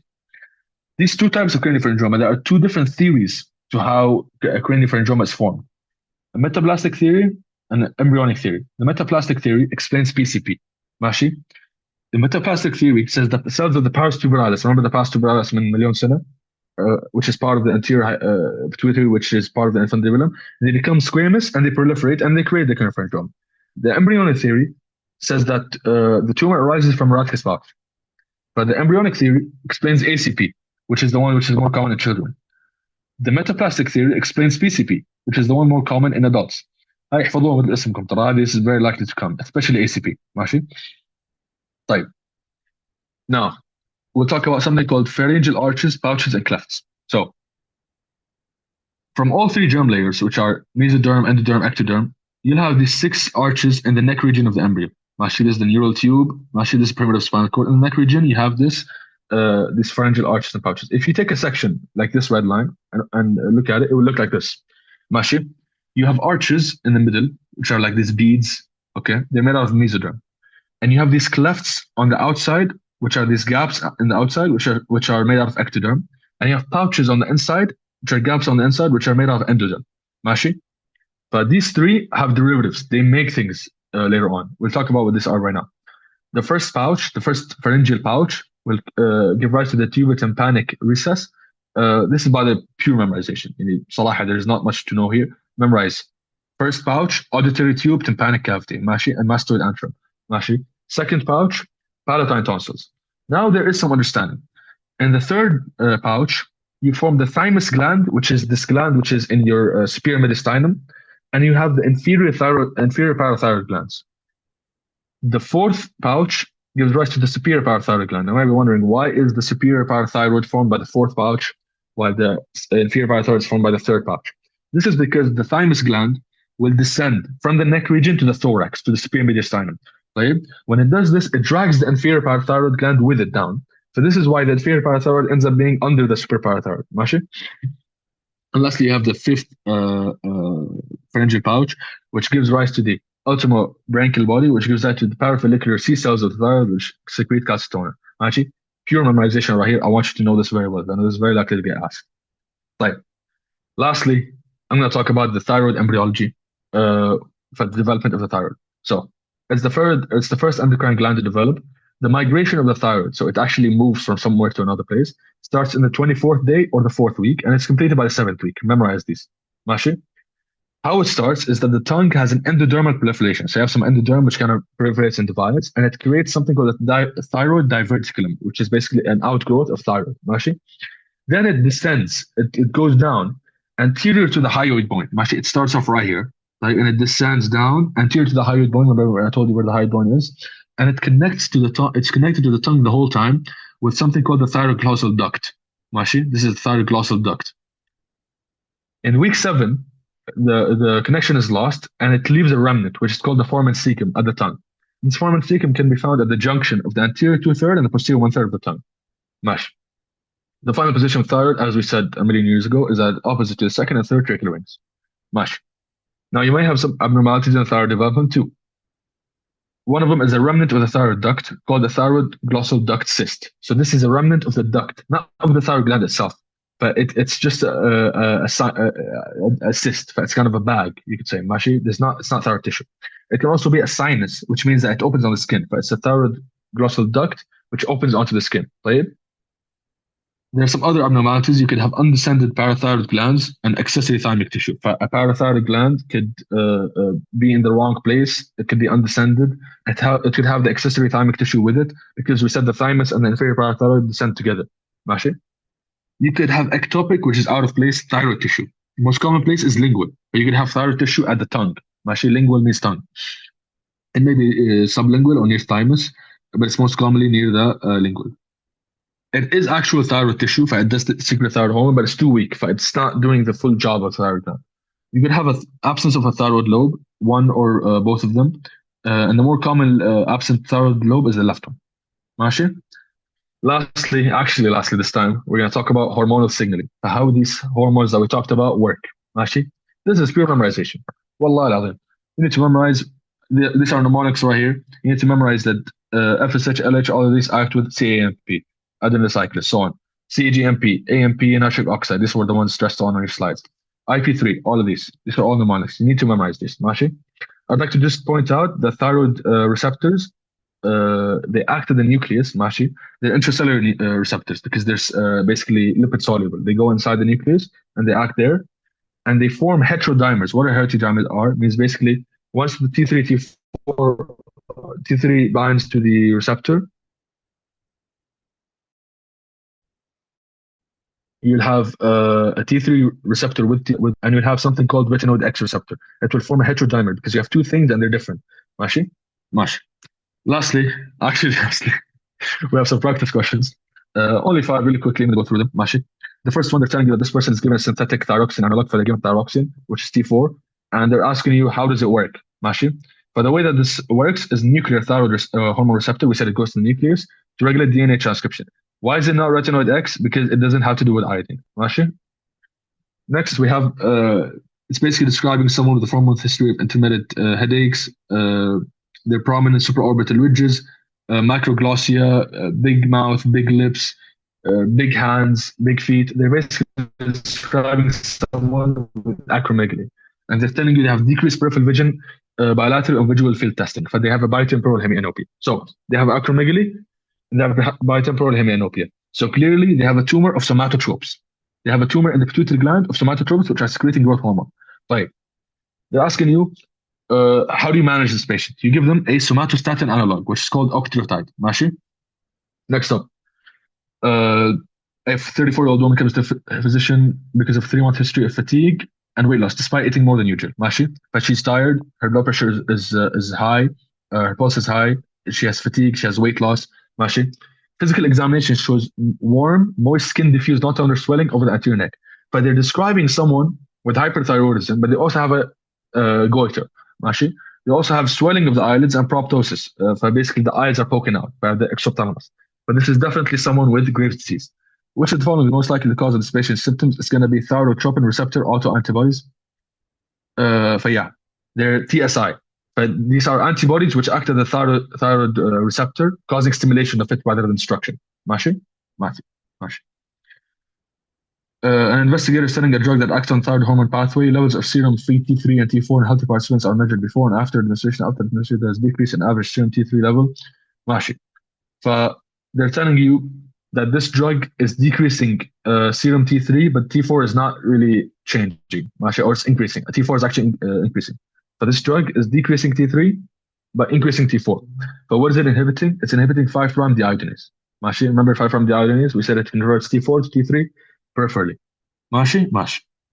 I think this is the last question. ماشي. They tell you a person is coming to get a parathyroidectomy, for they're removing the parathyroid.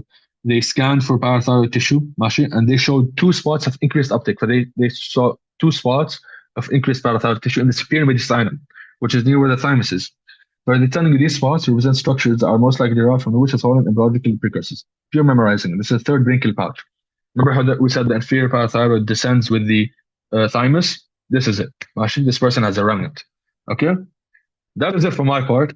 If you have any questions about anything I discussed or anything Yahya is about to discuss, feel free to reach out to us. We try to go as fast as possible for time's sake, so you guys benefit. So this is a kind of a good cramming video before your exam, or a revision video whenever you need it.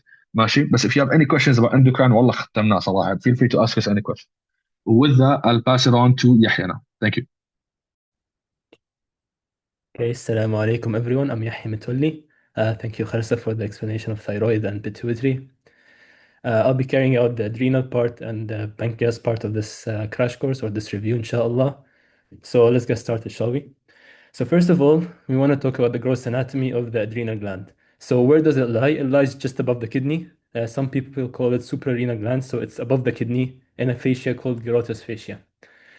The right adrenal gland is kind of triangular, while the left one is kind of crescent shaped. The way I would remember this is right adrenal, right triangle, so right triangular, and left, the L kind of looks like a crescent.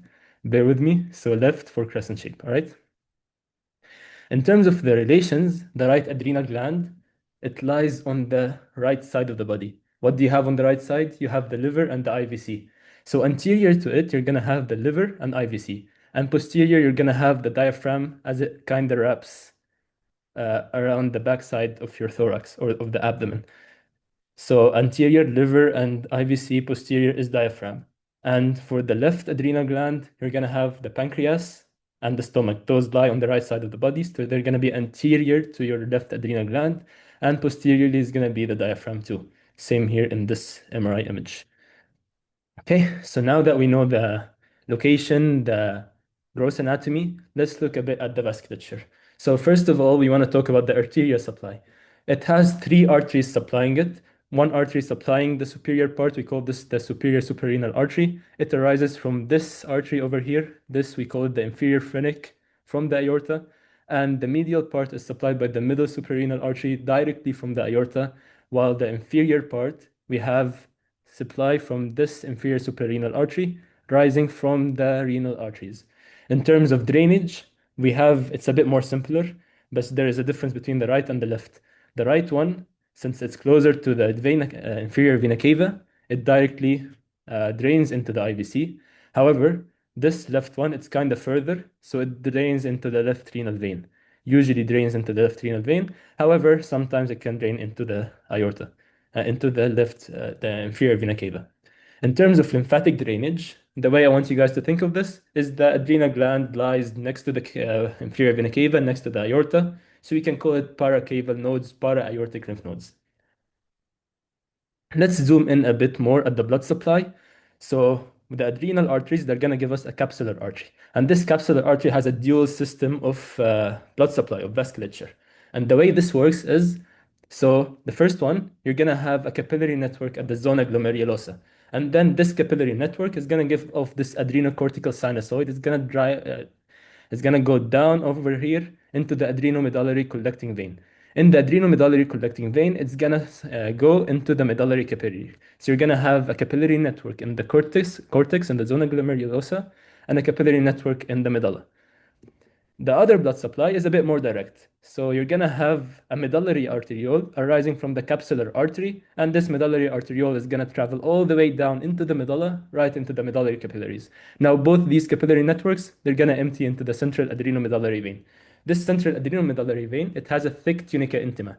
So it has a lot of muscle, a lot of smooth muscle. So when it contracts, it kind of pushes, you can think of it as pushes the hormones out of the adrenal gland. This was mentioned in the transcriptions. And the reason this dual supply comes in handy, it allows the catecholamines, like cortisol generated from zona glomerulosa, to act on the medulla to induce epinephrine and norepinephrine release. And also mentioned in transcription, this is like a fun fact, it prevents the chromaffin cells in the adrenal medulla from forming neurons.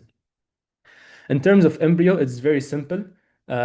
To summarize it, just adrenal cortex is derived from the mesoderm, while the medulla is derived from the neural crest. If you want to go a bit more into detail, so around week 4 to week 6, the coelomic mesoderm next to the urogenital ridge starts forming the adrenal cortex, and by week 8, you start differentiating between an inner, thicker fetal cortex and a thin, definite outer cortex. The thick inner fetal cortex, it produces steroids during gestation, so in the fetus. From the name, it's a fetal cortex, so the fetus relies on it to produce steroids. And it dissolves, it goes away at birth, while the definite cortex, this is the one that develops later on into adulthood, into the functional adrenal cortex. Now, for the medulla, it's a bit more simpler. It derives from the neural crystals. So from the paravertebral and para-aortic region, it travels a bit ventrally towards the cortex, and it forms the medulla of the adrenal gland. All right, so not towards the cortex, it travels to form the medulla of the adrenal gland. All right, now this you can think of it as, since the adrenal gland is a modified sympathetic ganglion, so it's derived from neural crystals. However, the way they're gonna ask questions from the slides is just clinical correlations. So congenital adrenal hyperplasias, those are defects in the cortex. So they can ask a patient that has a congenital adrenal hyperplasia, an enzyme is deficient. The cells where the enzymes are deficient are derived from what? You say mesoderm. However, if you have a pheochromocytoma, which is a tumor of the adrenal medulla, it's derived from what? You're going to say neural crest cells. And this is a very high yield concept to know. Let's take a closer look at histology. You have zona glomerulosa, zona fasciculata, and zona reticularis. You can remember it by the mnemonic GFR. Those are the zones of the cortex. The zona glomerulosa is this layer over here. It's the outermost layer. It has an intermediate amount of lipid inclusions. This one over here, this is the zona fasciculata. It's a bit larger cells. It's more of a larger cells. And it's foamy, secondary to lipid inclusions. And the lipid inclusions, you can think of it as cholesterol that's going to form the steroid hormones. We're going to talk more about this later. And this over here, this is the zona reticularis. The zona reticularis is more compact. It has compact cytoplasm and fewest lipid inclusions. You can also visualize them here. This is the zona glomerulosa, zona fasciculata. You can see the large foamy cells, and zona reticularis. So let's take a closer look at this summary over here. You have the anatomy. We break this into cortex and medulla, cortex GFR, and you can use the mnemonic salt, sugar, sex. So salt, aldosterone, mineralocorticoids. Sugar, glucocorticoids, cortisol. Sex, androgens like DHEA, for example. And how are they regulated? The zona glomerulosa, if you remember from your renal block, renin, angiotensin, aldosterone system, so it's primarily regulated by aldosterone, angiotensin. And zona fasciculata and reticularis, they're more dependent on regulation by ACTH and CRH. We're going to cover all the regulation later on in details. And the medulla, since this is a modified sympathetic ganglion, so you're going to have presynaptic or preganglionic neurons synapsing on it and causing catecholamine release. Catecholamines, those are your epinephrine and norepinephrine. Again, we're going to talk all about this later on. So how does ACTH and CRH work? Let's take this one step further. So the hypothalamic nuclei, as Kharsa mentioned, they release something called CRH. This is the hormone that acts on the pituitary. So you have the cells in the pituitary called corticotrophs. Those cells, they release ACTH. But how do they release ACTH? Well, there's a precursor molecule, a molecule that forms beforehand. This molecule is called POMC, pro-opiomelanocortin. This pro-opiomelanocortin produces endorphin, ACTH, endorphin, and beta-lipoprotein. We're going to focus on the ACTH aspect of things. ACTH binds at receptors. We call them melanocortin receptors. We have a melanocortin 1, melanocortin 2. So melanocortin 2, this is the one found on the adrenal gland, and it works through adenyl cyclase CAMP pathway, and it works by increasing the amount of cholesterol. It works by increasing cholesterol. And MC1, this is melanocortin 1. This is the other receptor, and it works on melanocytes. However, ACTH can also give us MSH. This is derived from ACTH, and this MSH is called melanocyte stimulating hormone. It works on melanocortin 1 receptor to increase melanocyte activity, leading to production of melanin. And this explains how in diseases where we have a lot of ACTH, like Cushing's disease, for example, and later on you're going to see adrenal insufficiency, how do we have hyperpigmentation? And one thing you need to note is this CRH, when it goes to peripheral circulation, it binds to CRH binding globulin, and this CRH binding globulin deactivates it to put it out of action. And let's see this picture over here. This is a picture that shows you the hyperpigmentation in the mucosa of the mouth, not mouse. And this is visible in some adrenal gland pathologies. So steroid hormones, in general, they are derivatives of cholesterol. Cholesterol is a 21 carbon steroids, and they differ in structure at different carbons by hydroxylation or by presence of double bonds, for example. I wouldn't go much into detailed structure, but since this is like a rapid review, however, we're gonna cover the synthesis later on. It's synthesized and secreted on demand, so it's not stored inside the cells. As soon as it's synthesized in the adrenal cortex, it gets released. And they share common steps in their biosynthesis. The first of all is going into the cells by a molecule called star. We're going to look at this later. And the rate limiting step, which is cholesterol dismolase. This is the main enzyme involved in converting cholesterol into the next step in the steroid synthesis pathway. And in circulation, they bind to a certain protein, so they don't move freely in the plasma. And this protein can be a cortisol binding globulin. This is where cortisol binds. So cortisol binds to cortisol binding globulin, and it can be albumin.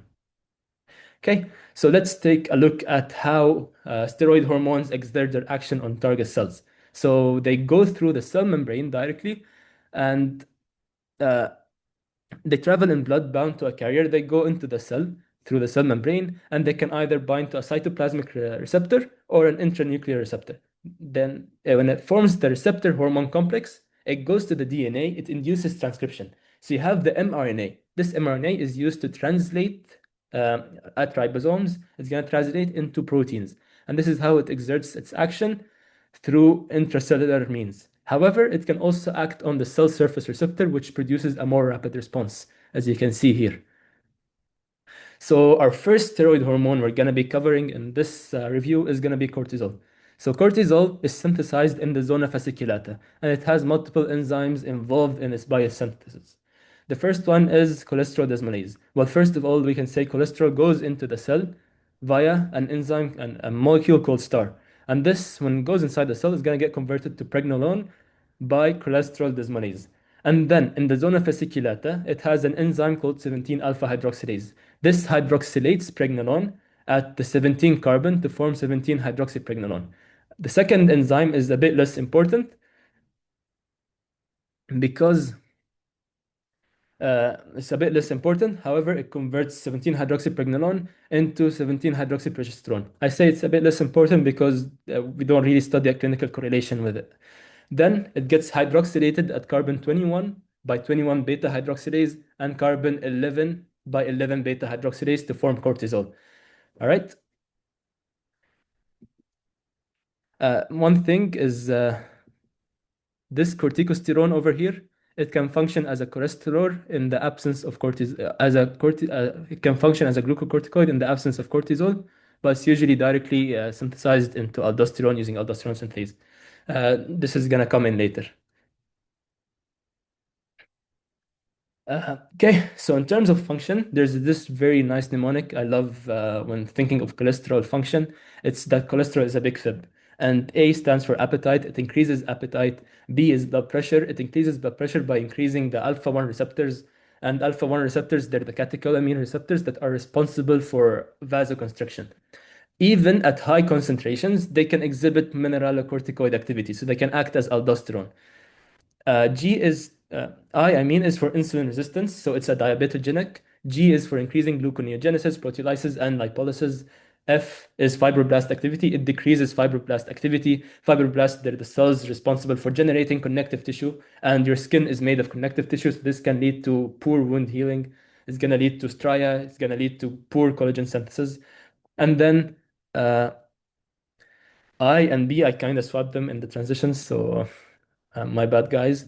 But remember this, the way I remember these two is people with autoimmune diseases like rheumatoid arthritis, they take glucocorticoid therapy, which is cortisol. And this glucocorticoid therapy, since it's an autoimmune disease, it decreases the immune response, it decreases inflammation. And at the same time, a side effect of this is pathological fractures that should not happen normally. And this is due to glucocorticoids decreasing bone formation by decreasing osteoblast activity. All right.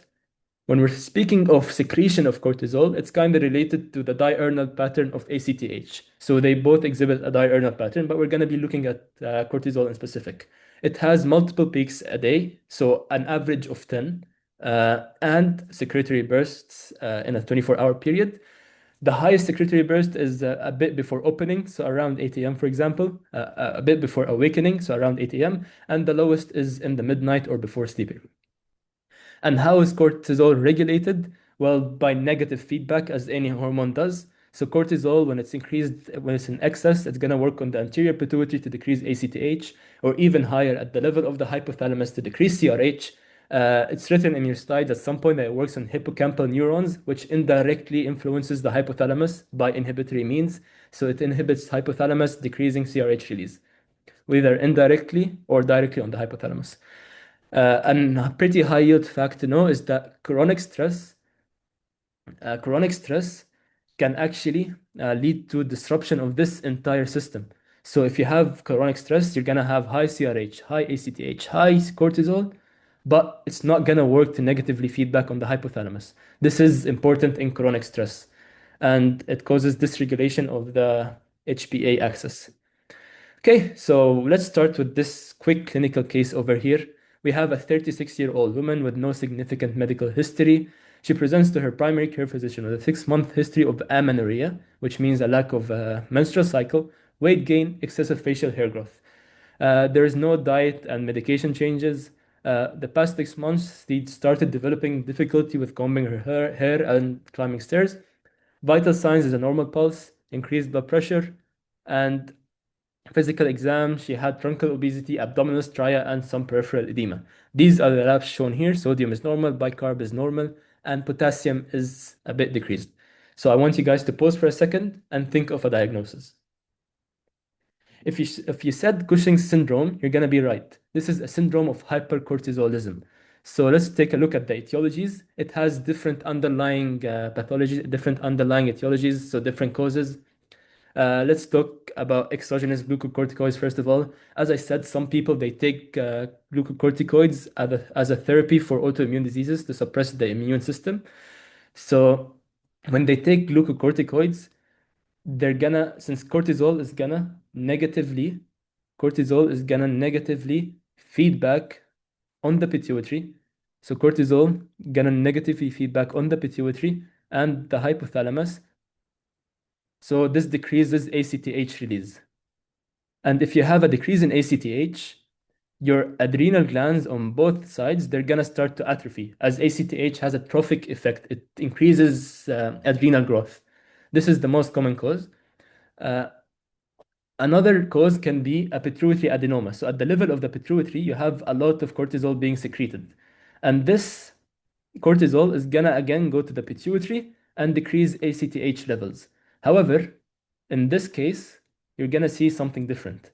The uninvolved adrenal gland is gonna get atrophied, and the normal one, the hypersecreting one, is gonna remain big because it has hyperplasia or an adenoma.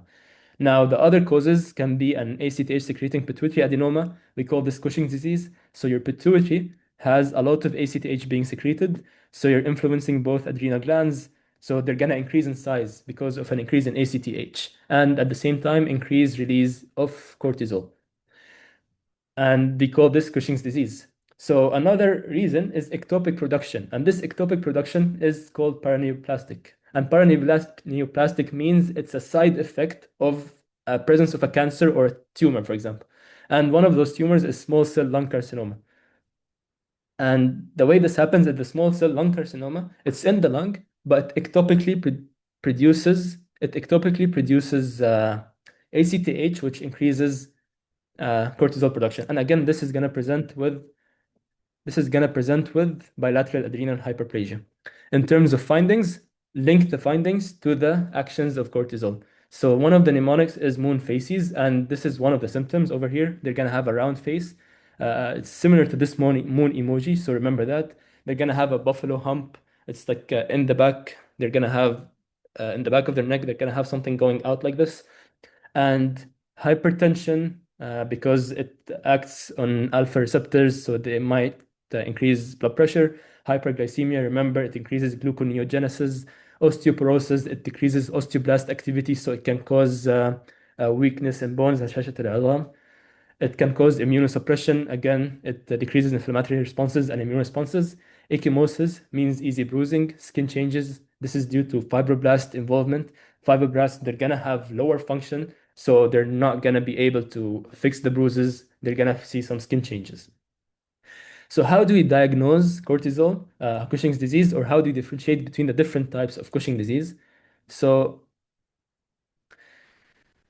the way we can do this is by something called a dexamethasone test. Dexamethasone is a synthetic glucocorticoid. We give first a low dose, and if the low dose suppresses, we look at an ACTH independent Cushing syndrome. So this is at the level of the pituitary or can be exogenous. There is nothing, there is no pituitary involvement, there's no ectopic ectopic secretion involvement. So you have to do an adrenal CT to confirm if there's a tumor or is it just exogenous glucocorticoids. However, if it remains elevated after you give a low dose dexamethasone test, this is an ACTH depending Cushing syndrome. So you're either looking at Cushing's disease or an ectopic secretion. So how do you confirm? Don't worry about this for now. We're gonna look at this more. So high dose dexamethasone, if it suppresses, then this is Cushing's disease. This is your pituitary being involved. So you need to do an MRI of the pituitary to make sure that if there's an adenoma there or not. Now, if it's not decreased, this is where you think ectopic ACTH. You have to carry out different screening.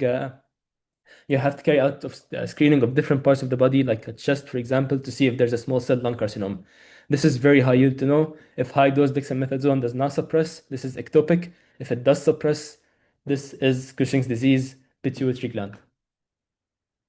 Okay, in terms of pharmacological management, like what medications do we give in order to manage Cushing's disease? We have two drugs mentioned in your slides. The first one is ketoconazole. It works on multiple steps in the pathway. However, the one emphasized on in your slides is cholesterol desmolase. The second step is metyrapone. This acts on 11 beta hydroxylation, so it prevents the final step of cortisol biosynthesis.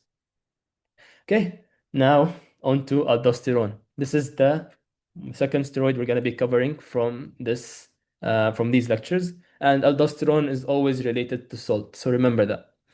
Let's take a look at the pathway of production.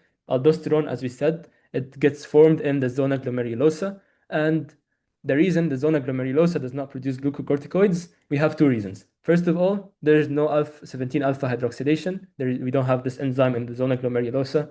So pregnenolone and progesterone, they're not going to get shunted into this direction. So we're only going to be going this direction. This is in the zona glomerulosa. And aldosterone synthase keeps converting corticosterone into aldosterone. All right? However, and something that's quite notable here is that these two, they have a mineralocorticoid activity. The main clinically relevant one is 11-deoxycorticosterone, and we're going to take a look at this later when we have a closer look at congenital adrenal hyperplasias. So what regulates aldosterone? As we said, aldosterone, it's a hormone of salt. So you're going to have multiple things that can affect its release. The first one is if you have a decrease in blood volume, this is going to activate the RAS system at the macula densa cells. So renin gets released. This activates angiotensin 1, then angiotensin 2. And angiotensin 2 acts on the zona glomerulosa, acts on aldosterone synthase, as you can see here, to increase the production of aldosterone. And aldosterone is going to go to its target cells. It's going to increase transcription of sodium-potassium pump, of apical sodium channels, and sodium-potassium chloride transporters.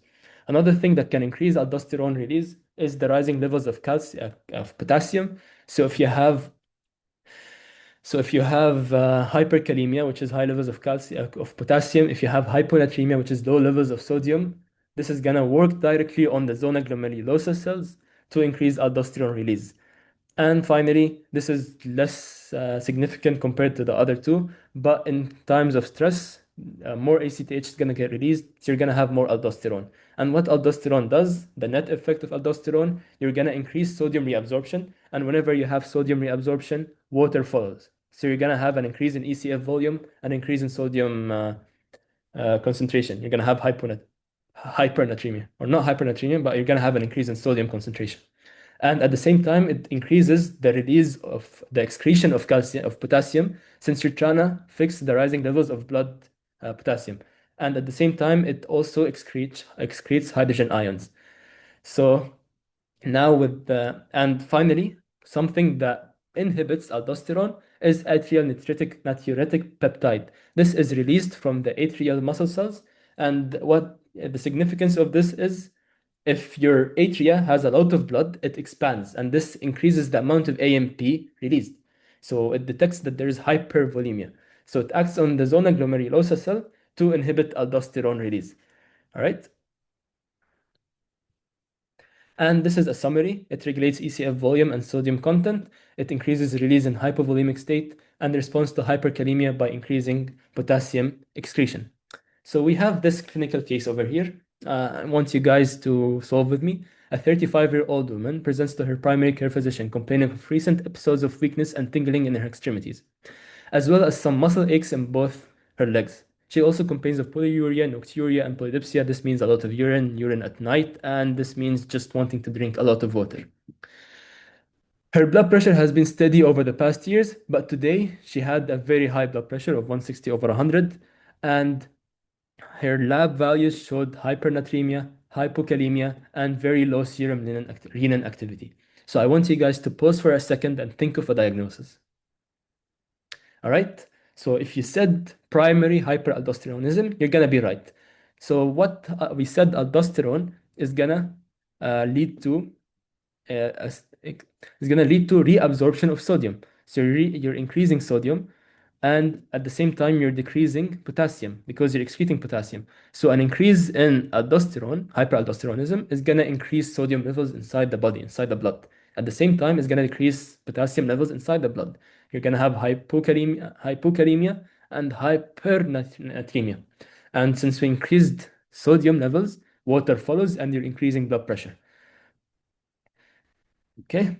Now, the difference between primary and secondary. The primary, this is seen in patients who have adrenal hyperplasia, bilateral adrenal hyperplasia, or maybe an adrenal adenoma, which we call Cone syndrome. So this adrenal adenoma of the zona glomerulosa is going to increase aldosterone release. And the reason we have low renin activity is because of feedback. You have a lot of aldosterone, it's going to act on the RAS system, it's going to inhibit the RAS system, so you're going to have decrease in renin, amount of renin. All right. And the secondary one, this is a problem that's going to be higher up in the axis, in the RAS system. So it can be someone with renovascular hypertension. So you have a lot hypertension in the renal system. The RAS system is going to be activated. You're going to have a lot of renin, or maybe a renin producing tumor. Okay, so this is a bit covered, but you're going to see it in your notes. It's characterized by hypertension, hypokalemia, hypernatremia, and alkalosis because you're secreting a lot of H+, so you're decreasing the amount of hydrogen ions in the blood. This will lead to increase in pH. Okay, another clinical case for you guys. A 40-year-old woman visits her physician because of fatigue and weakness. She has experienced this for several months, but she says she feels lightheaded when she gets out of the bed in the morning or stands suddenly. So this points you towards orthostatic hypotension. So as soon as she stands up, she has hypotension, and this is confirmed by her lab values. So blood pressure is normal while seated, and it's decreased while standing. We saw that she has hyperpigmentation in the skin, in the palmar creases, in the mucous membranes, and in the nail beds. So the lab findings were as follows. She had hyponatremia, hyperkalemia, bicarb is normal, cortisol is low, I guess. And this is the image of the hyperpigmentation. I want you guys to pause for a second and think of a diagnosis. Okay, if you said primary adrenal insufficiency, you're correct. So primary adrenal insufficiency, it means your adrenal gland is insufficiently producing steroid hormones. So this includes your glucocorticoids and your mineralocorticoids. And one of the symptoms that our patient had was orthostatic hypotension. Okay, so we have low cortisol and we have uh, low aldosterone. Let's take a look at what this causes. So low aldosterone we know is going to cause hypotension because you're not reabsorbing sodium, you're not reabsorbing water. You're also going to have a metabolic acidosis because hydrogen ions is not excreted in the urine. So you're increasing the amount of hydrogen ions in the blood. And doing this, you're decreasing pH, you're leading to metabolic acidosis. And hyperkalemia is because same thing, you're not excreting your potassium. All right. And the skin pigmentation, I mentioned this before. When you have a defect, especially in a primary defect, your adrenal gland is not working enough. So your pituitary is secreting a lot of ACTH. And by doing this, it also secretes MSH, which is a byproduct of the POMC cleavage. Okay. And we call this Addison's disease. This is most commonly due to autoimmune adrenalitis. So your immune system is attacking the adrenal gland. This is in high income countries and don't really care much about high income and low income, but it can also be caused by TB. So I covered it again. I'm very sorry, guys, but hypotension, hyperkalemia, hyponatremia, and metabolic acidosis. Okay, now let's take a look at secondary and tertiary causes. The one emphasized on in your slides is secondary, but they have similar problems. Secondary, it's a problem at the pituitary, so you're not secreting enough ACTH, and uh, you're not secreting enough ACTH. So this has no hyperpigmentation and no hyperkalemia because aldosterone is synthesized by aldosterone synthase. So acute and tertiary is similar, but this is higher up in the axis. Acute adrenal insufficiency, this is a crisis. It's called an Addisonian crisis. It's someone who might have an underlying adrenal insufficiency or a pre-existing adrenal insufficiency, and you give him, and he undergoes stress. He's gonna need more glucocorticoids, so his body isn't able to compensate. An example of this is Waterhouse-Friderichsen syndrome. This is covered in POD. You guys, I don't think you guys need to know this, but it's like a hemorrhage in the adrenal glands due to sepsis. And how do we differentiate between the different causes of, or how do we confirm an adrenal insufficiency diagnosis? We do something which is called an ACTH stimulation test. You give ACTH, and since this is insufficiently producing hormones, you're gonna see that there is a blunted cortisol response. You're not releasing as much cortisol as you expected. Now, primary and secondary adrenal insufficiency, you compare the plasma ACTH levels. At the primary, cause, you're gonna see that it's gonna have low ACTH. This goes again to the fact there's no negative feedback. And for secondary, you're gonna see that there's a lot of ACTH because the problem is at the adrenal gland. So your ACTH is trying to compensate. Your pituitary is trying to compensate. The problem is in your pituitary, so there's not in secondary, the problem is in the pituitary, so there's decreased ACTH, less ACTH being produced. In primary, the problem is in the adrenal gland. You have less cortisol, so the pituitary is trying to compensate by increasing ACTH. Just read whatever in this slide over here. Okay, next up is androgens, and this main androgens produced by the adrenal cortex. They're the DHEA and androstenedione, and let's take a closer look at the synthesis. So they're synthesized mainly in the zona reticularis, and they're converted cholesterol, again, desmolase into pregnenolone. You get progesterone 2, 17-alpha hydroxylase converts into 17-hydroxypregnenolone and 17-hydroxyprogesterone. And then by 17-20 lyase, you get the HEA from pregnenolone, and 17-hydroxyprogesterone gets converted into androstenedione. And this happens by removing C20 and C21 side chains. And again, this happens in the zona reticularis. So this was written in your slides that it also forms in the zona fasciculata, but it's mainly in the zona reticularis. In males, it's a bit of little significance in terms of direct effect, but it's used in the synthesis of testosterone, which is the main androgen in your body. And this happens in the testes. In the females, this is the main source of androgens. And again, in the periphery, androgens can be precursors for estrogen. and it's regulated by ACTH. Okay, so final pathology, no, not final, we still have catecholamines, but let's take a look at congenital adrenal hyperplasias. These are defects in the steroid synthesis pathways. So it can either be 17 alpha hydroxylase, 721 hydroxylase, beta hydroxylase, or 11 beta hydroxylase. And these are very high yield. You're definitely getting one, maybe even three questions about it. So let's take a look at it. The first deficiency is 17 alpha hydroxylase deficiency. When you block this, you're blocking these pathways. These pathways are no longer happening. So you have decrease in cortisol synthesis, decrease in these two, and androgen synthesis. So most of your cholesterol is getting shunted into forming aldosterone. And what this does, again, you have a lot of aldosterone, a lot of mineralocorticoids. So think directly hypertension, hypokalemia. And we said low cortisol, low sex hormones, and this is the lab is you're gonna see decreased androgens. And how does this present? Typically, it presents as atypical genitalia in males with undescended testes and lack of secondary sexual development in females. We call this infantilization. Next up is 21 beta hydroxylase deficiency. So you're blocking at this over here, at this pathway of steroid synthesis, so no more aldosterone, no more cortisone, and most of the cholesterol is being shunted to form androgens. So you have lower mineralocorticoids, lower cortisol, and if you have low mineralocorticoids, this will decrease your blood pressure and will increase your potassium, again, for the same reasons we mentioned before. And you're gonna have a lot of sex hormones. So a lot of sex hormones is gonna cause precocious puberty, which is early puberty, and virilization. And the problem with mineralocorticoids, you're gonna see salt wasting in infants. And the high sex hormones, you're gonna see virilization in females because all of the cholesterol is being shunted towards androgen. And I think, yeah, this is the most common. It was written in the slides 90% of all cases. And since we have low aldosterone, you're trying to compensate, so higher renin levels. And 17 hydroxyprogesterone, this is the lab finding, which is associated with this disease, since this is the precursor, since its cholesterol is being shunted towards this. Okay.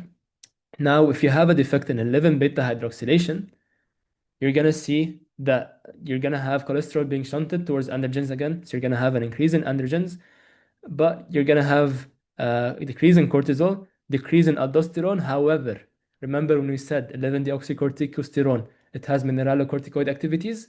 Well, this is where this comes in. So even though we have less aldosterone, the 11-deoxycorticosterone, it's gonna act as a mineralocorticoid, and it's gonna substitute for aldosterone. It's a super sub. So you're gonna have high blood pressure and low potassium because this is gonna increase in levels. And sex hormones are also gonna be high, so you're gonna see the precocious puberty and the virilization in the females. And since we have a lot of the oxycorticosterone, this causes severe hypertension in infancy. Right? So if you're not able to understand, if you just want to memorize, have this very cool mnemonic for you guys.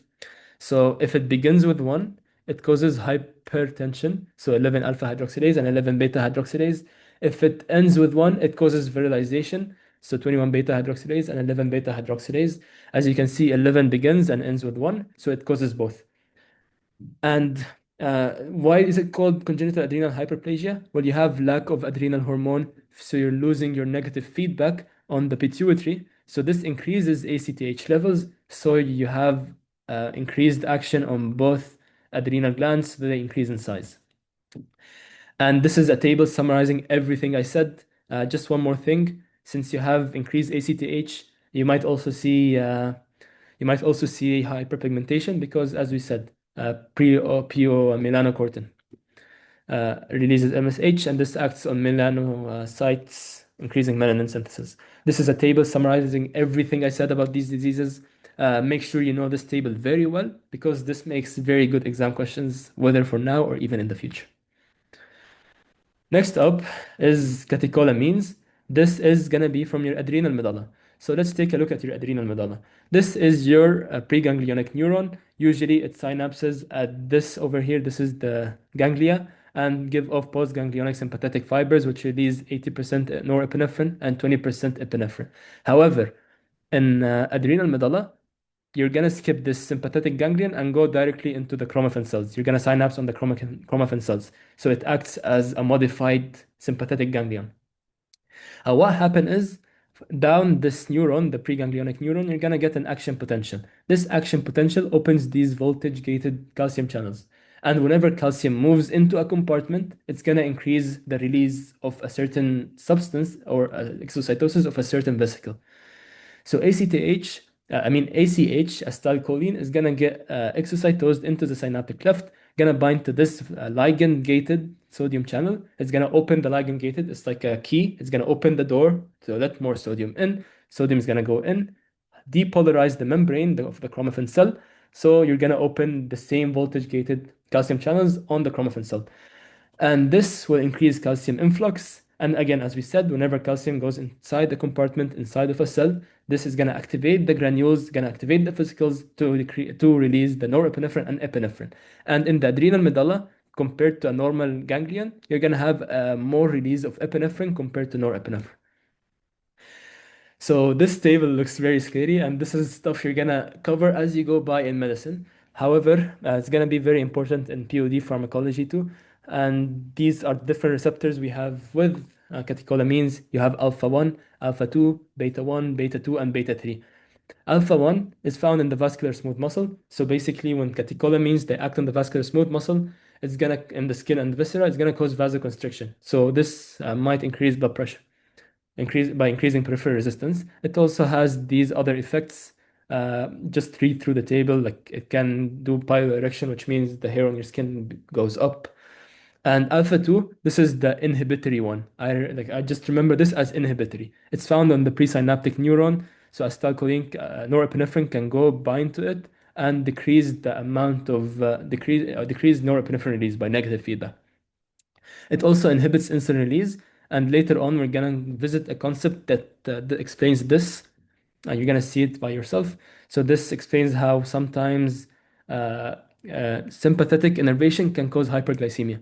Beta 1, you covered this in CVP. This acts on the heart, increases heart rate, contractility, like the sympathetic effects of sympathetic nervous system. And we use beta blockers to block this receptor. Beta 2 is found in the lungs and the skeletal muscle blood vessels. We call the action on the lungs, it causes bronchodilation. So when you give someone an asthma inhaler, he's gonna have bronchodilation, which helps relieve their symptoms. And in skeletal muscle blood vessels, it causes vasodilation. So beta 2 causes vasodilation in skeletal muscles. Alpha 1 causes vasoconstriction in the skin and viscera. And epinephrine has higher potency to this receptor compared to norepinephrine. For beta 3, this is found in the adipose tissue, and it's responsible for lipolysis. And this kind of explains how catecholamines play a role in metabolism.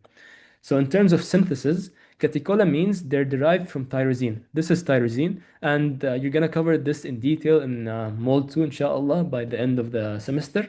And we have the rate-limiting enzyme, tyrosine hydroxylase. Remember this, it's very high yield. And norepinephrine gets converted to epinephrine by an enzyme, PNMT. And this enzyme, remember all the way back when we talk about the dual blood supply and how we're gonna need glucocorticoids to act on the adrenal medulla? Well, glucocorticoids, they upregulate this enzyme. Now, for metabolism and breakdown, we have MAO and COMT. MAO is monoamine oxidase, COMT is catechol-O-methyltransferase. And the final metabolite of norepinephrine. And epinephrine is vanillin mandelic acid, while for dopamine, it's homovanillic acid. And again, the reason I have this in bold is because this has clinical relevance when we're going to talk about a specific clinical case later. And here it is. So a 47-year-old man complains of episodic diaphoresis, palpitations, and headaches. Like this, you have, as soon as you see this trio, you should have a differential in mind, a diagnosis in mind. These spells have been occurring more frequently and are lasting longer. He has obvious distress, facial pallor, sweating, tachycardia, severe hypertension, urinary and plasma catecholamine and methanephrine levels are increased. This is an MRI of the abdomen, and you can see a mass. So this is a very classic clinical picture of a certain pathology. So pause for a second and figure out the diagnosis. Okay, so this is a pheochromocytoma. So a pheochromocytoma, it's a tumor of the adrenal medulla, and this will increase epinephrine release and norepinephrine and dopamine too. So by increasing epinephrine, you remember all all the catecholamine receptors we spoke about earlier. So all those effects, they're gonna be very they're gonna be exaggerated. So they're gonna have vasoconstriction, which will cause increase in blood pressure. It's gonna cause headache. They're gonna have uh, like even here tachycardia because of the beta 1 receptor. They're gonna have sweating, facial pallor. This is all due to sympathetic involvement. And the diagnosis, as we said here, that he has a lot of catecholamine and he has a lot of catecholamines and metanephrines. So by increasing metanephrines, which is vanillin-mandelic acid and homovanillic acid, this indicates you're producing a lot of catecholamines and you're breaking down a lot of catecholamines. And this is the rule of tens. It's 10% malignant, 10% bilateral, 10% extraadrenal, 10% calcify, and 10% occurs in kids. Okay.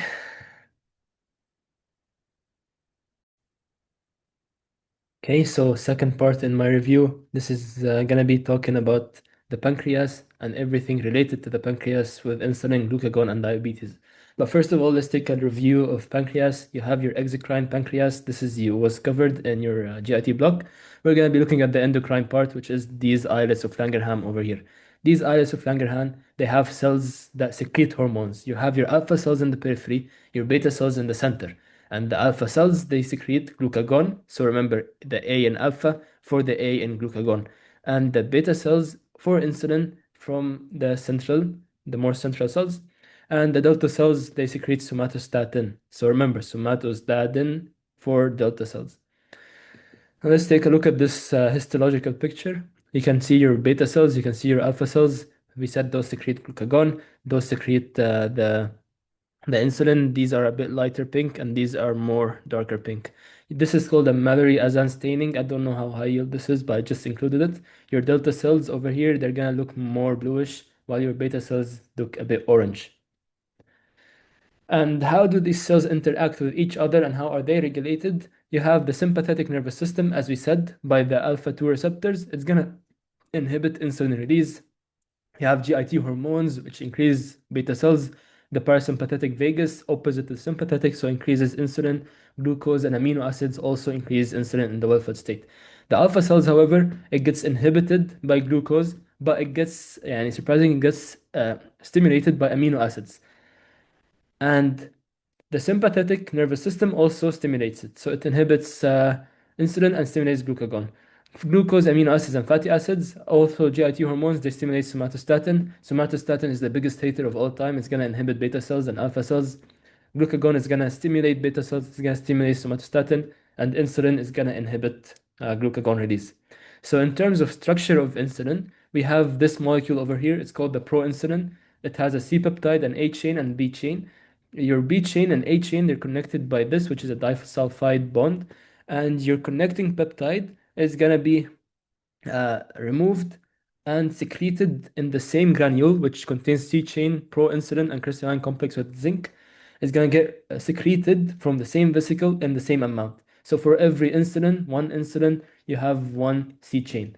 And let's see how this is clinically relevant. The C peptide has no effect, it has no biological activity. However, it can be used in clinical diagnosis, as you can see here.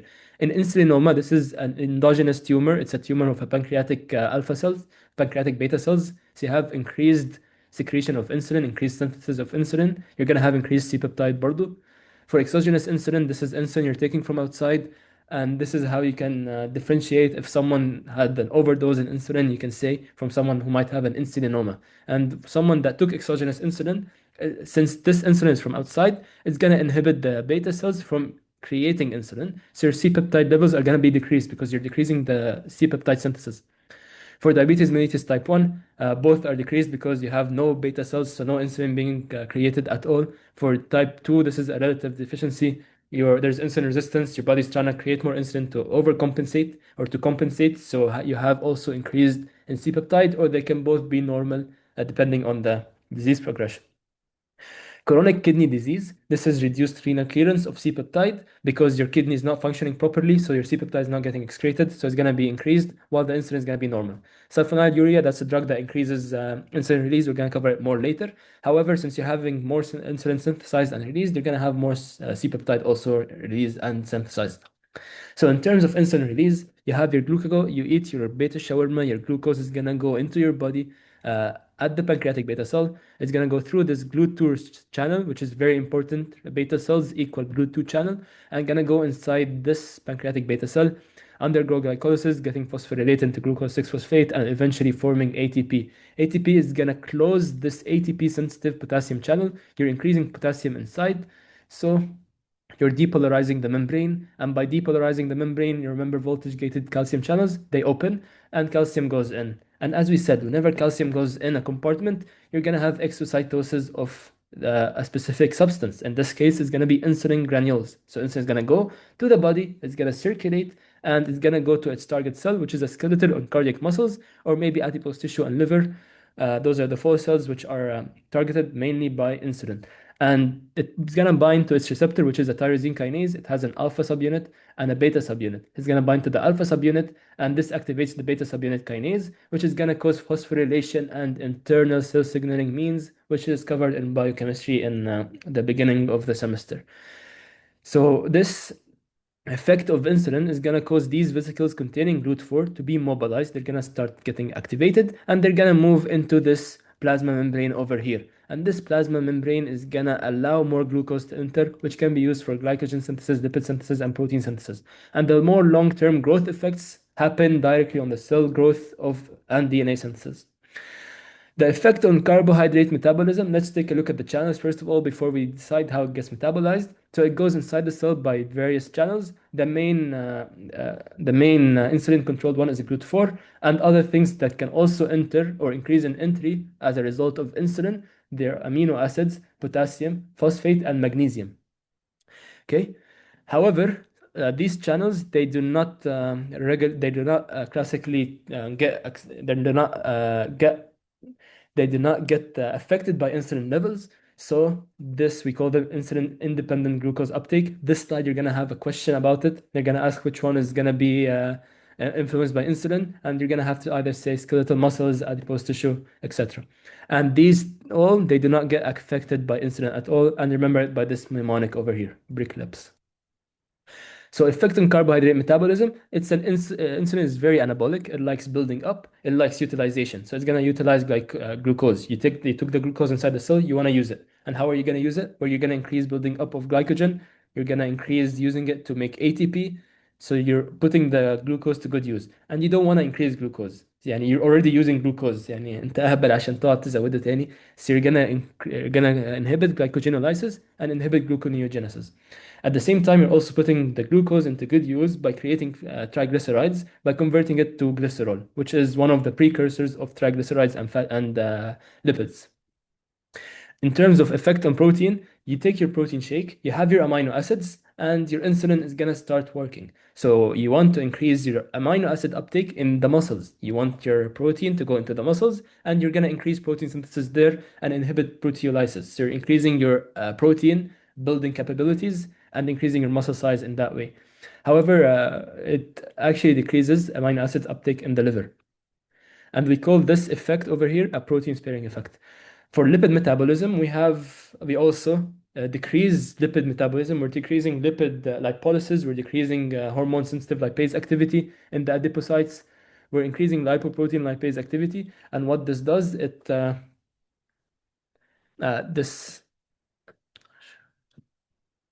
so what, I think ignore this for now. So what lipoprotein lipase does, it packages the triglycerides into chylomicrons. It acts on the endothelial cells and it breaks down the triglycerides in chylomicrons, which are the molecules that transfer the triglycerides throughout the blood. You're breaking it down into fatty acids and you're taking the fatty acids into cells in order to use the fatty acids for lipid synthesis. It's a bit of a لفة يعني, but basically you're trying to get more fatty acids to build lipids. So the final product is lipogenesis. You're building up lipids. And insulin acts kind of like a hater. It works on adrenaline, growth hormone, and glucagon. It inhibits them and inhibits their lipid destruction.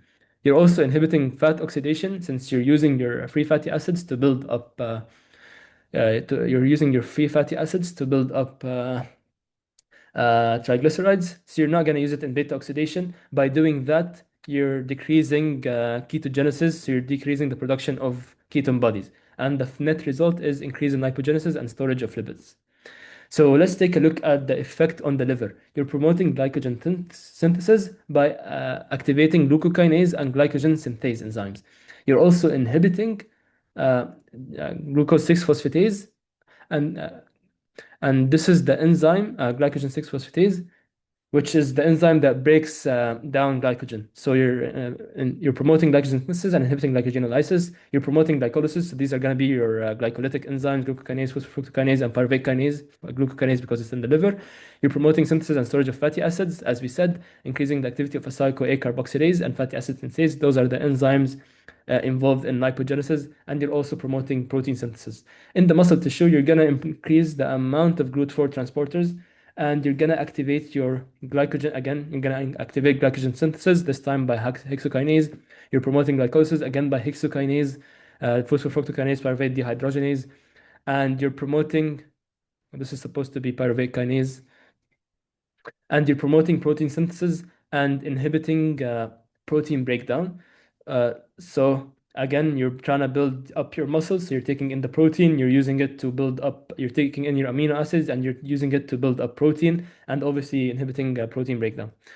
Finally, effect on adipose tissue. You have glucose uptake again by increasing the GLUT4 transporters. Glucose is going to go inside, and this time we're going to look at the lipid side of things. You're going to increase your glycerol in order to build up triglycerides. You're going to increase your fatty acids, and this plus this, you're going to get triglycerides. You build up fatty acids by stimulating pyruvate dehydrogenase and acyl-CoA carboxylase. You're inhibiting lipolysis by deactivating this enzyme over here, which is hormone-sensitive lipase. And on the other hand, you're promoting lipoprotein lipase, which again, as I said, is going to go to your endothelial cells over here, and it's going to break down the triglycerides inside the chylomicron. And these triglycerides, they give us free fatty acids, which are going to go inside the adipose tissue and form triglycerides for us. So the net effect is lipogenesis. So how does insulin affect growth? As we said, it's an anabolic enzyme. It's gonna increase growth factors. It's gonna work with growth hormone. So it's gonna work with growth hormone for growth and development. And this allows, but through different means. So like it's gonna increase amino acid uptake to allow for more building up of protein. Although long term it can work on transcription and mitogenic factors. This is more in infants. If you have low insulin deficiency, you're gonna have decreased anabolic effects in pregnancy. So your child, your newborn, is gonna be very low weight, or not very low, but it's gonna have lower birth weight. And the postnatal period is gonna have wasting of lean body mass because you're not able to build up. You don't have the anabolic effects anymore. In hyperinsulinemia, you have a lot of the anabolic effects. You're gonna have fetal macrosomia. Your baby is gonna be very big and chunky. For electrolyte imbalance, insulin increases potassium, sodium, potassium, magnesium, and phosphate uptake. So it decreases serum potassium, magnesium, and phosphate. It also increases reabsorption of sodium. It has an anti-natriuretic effect. It also increases nitric oxide synthesis. And if you remember from hemodynamics lecture, shout out Kharsa, it's gonna improve, cause vasodilation in muscles and adipose tissue, so increase blood flow in those specifically. And in terms of appetite and food intake, insulin has a decrease, causes a decrease in food intake. So it directly suppresses the release of neuropeptide Y. Neuropeptide Y, it's just something that regulates appetite. So this is a summary of everything insulin related. And if I were you guys, I'd go through everything here. It basically covers everything that's very high yield for your exams. Now let's go on to glucagon. Glucagon is the opposite of insulin. It's a single chain polypeptide, and it's synthesized from pre-proglucagon to pro-glucagon and finally into glucagon. It travels throughout the blood. It goes to its target cell and functions through GS and CAMP, second messenger system. Okay, as we said, made by alpha cells, but let's take a closer look at how it affects metabolism as a whole. For fat metabolism, it's lipolytic. It breaks down fat, and at the same time, it's ketogenic, so it increases beta oxidation of fat. So this is hormone-sensitive lipase. It activates hormone-sensitive lipase. It increases lipolysis. By doing that, it increases plasma levels of free fatty acids and glycerol, so you're increasing the amount of triglyceride. You're decreasing the amount of triglyceride and forming more free fatty acids and glycerol. Free fatty acids is going to be used in ketogenesis. So you're using beta oxidation to generate keto acids. On carbohydrate metabolism, you're increasing glycogenolysis. Again, decreasing glycolysis. You're trying to build up. You're trying to secrete more glucose. You're trying to increase your serum glucose. So we call this a glucose sparing effect. You're increasing gluconeogenesis and glycogenolysis. It has also a net proteolytic effect. It inhibits protein synthesis and activates proteolysis. And by doing this, we're trying to generate glucogenic amino acids. So we have 20 amino acids. Some of them, they can work in gluconeogenesis to give us glucose. We're trying to increase, the net result is we're trying to increase glucose. Same with increasing uptake of glucogenic amino acids and increasing amino acid oxidation and urea formation. Now let's take a look. This is very important. It was in her practice questions. Cellular action on hepatocytes. It promotes glycogen breakdown. So it's the opposite of insulin. So it inhibits those enzymes responsible in glycogen synthesis and activates glycogen phosphorylase and G6Pase to increase glycogen breakdown. It promotes gluconeogenesis. So these glycolysis enzymes are inhibited and it activates the G6Pase and PEP carboxykinase and fructose bisphosphatase. Those are key enzymes in gluconeogenesis. Finally, it promotes oxidation of fats by inhibiting acetyl-CoA carboxylase and activating malonyl-CoA carboxylase. This is used in fatty acid synthesis. This is used in ketogenesis and beta oxidation of fatty acids. This is used in beta oxidation of fatty acids. Okay, this is a summary table of all the effects of insulin and glucagon. If I were you, I would go through this table, make myself very familiar with it because this is where she asks exam questions from. And yeah, just be very familiar with all the effects. This is everything I said. It's just a summary. Okay, now let's take a look at the pancreatic cell tumors. We have an insulinoma. This is a pancreatic beta cell tumor. You have a lot of insulin, so you have hypoglycemia. So you have low blood glucose, symptoms of hypoglycemia, and you're also gonna have low blood glucose, as I said, low blood glucose and elevated C-peptide levels. So this is compared to exogenous insulin use. You have a lot of C-peptide because you're synthesizing a lot of insulin inside the body. Now for the pancreatic alpha cells, the glucagonoma, you have a lot of glucagon. This causes dermatitis, necrolytic migratory erythema. This can be due to hypoaminoacidemia, and this is caused by the fact that amino acids are being shunted towards gluconeogenesis. It causes diabetes by producing hyperglycemia, but it's different to the insulin dependent and insulin independent diabetes, and the fact that this is caused by an enzyme, hormonal disorder. So your glucagon is going to have its metabolic effects in increasing glucose levels without being suppressed.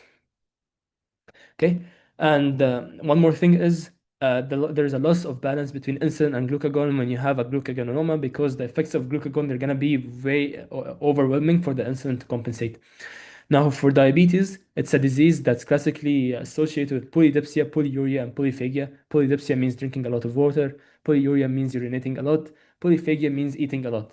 And these are the emergencies associated with each type. You're going to have diabetic ketoacidosis in type 1, hyperosmolar hyperglycemic state with type 2. I'm going to cover this more later. Okay, for diagnosis, we have HbA1c. If it's greater than 6.5%, in your practice questions, it said less than 7% is good. So if it's greater than 6.5%, this means they have diabetes. And the good thing about HbA1c, it's called the sukkar tarakumi. You see how it's been for the past 3 months.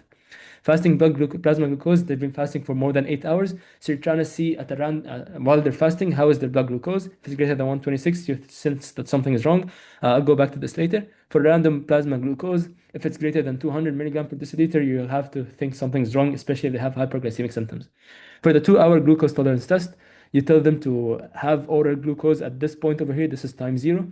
For a person with diabetes, they're gonna have this gonna look something like this, while a person who's normal is gonna look like this. So by the 2-hour mark, person with diabetes is gonna have greater than 200 milligrams per deciliter. So there's no insulin action. While someone who's normal is gonna go down and gonna return back to normal after 2 hours. And you tell them 1 gram of glucose per kilogram of body weight. So this is a table that says all the differences between type 1 diabetes and type 2 diabetes. Type 1 is an autoimmune destruction of beta cells, so it's a total destruction. There is an absolute insulin deficiency, while type 2 is an insulin resistance. So your insulin is present, but it's relatively deficient in the sense that it does not produce an action on the target cell. Now, the typical onset this early on in childhood and is very rapid. This is gradually after age 40 and it's been increasingly seen in the young. This has a relatively lean body habitus, while this is seen with someone who's overweight or obese and has bad lifestyle choices. Insulin in this is very low or absent. Initially, over here is going to be normal or high. However, over time, the beta cells are going to die out. They're going to say no more and decrease insulin release later on as the disease progresses. Ketoacidosis is very common, or not, it's a common presenting feature with type 1 diabetes mellitus. However, it's less common in type 2, only occurs if there's stress or severe insulin deficiency. Type 1 cannot be, does not respond to lifestyle changes, and the main therapy is just insulin injections. While type 2, significant improvement is possible, especially if they do lifestyle modifications, and I think this was mentioned in our practice questions too. Okay, so let's take a look at this. This just means what happens to insulin after you have a meal. So you take your meal over here. The first phase is your insulin shoots up as it's gonna get released from the granules. This is your pre-made insulin.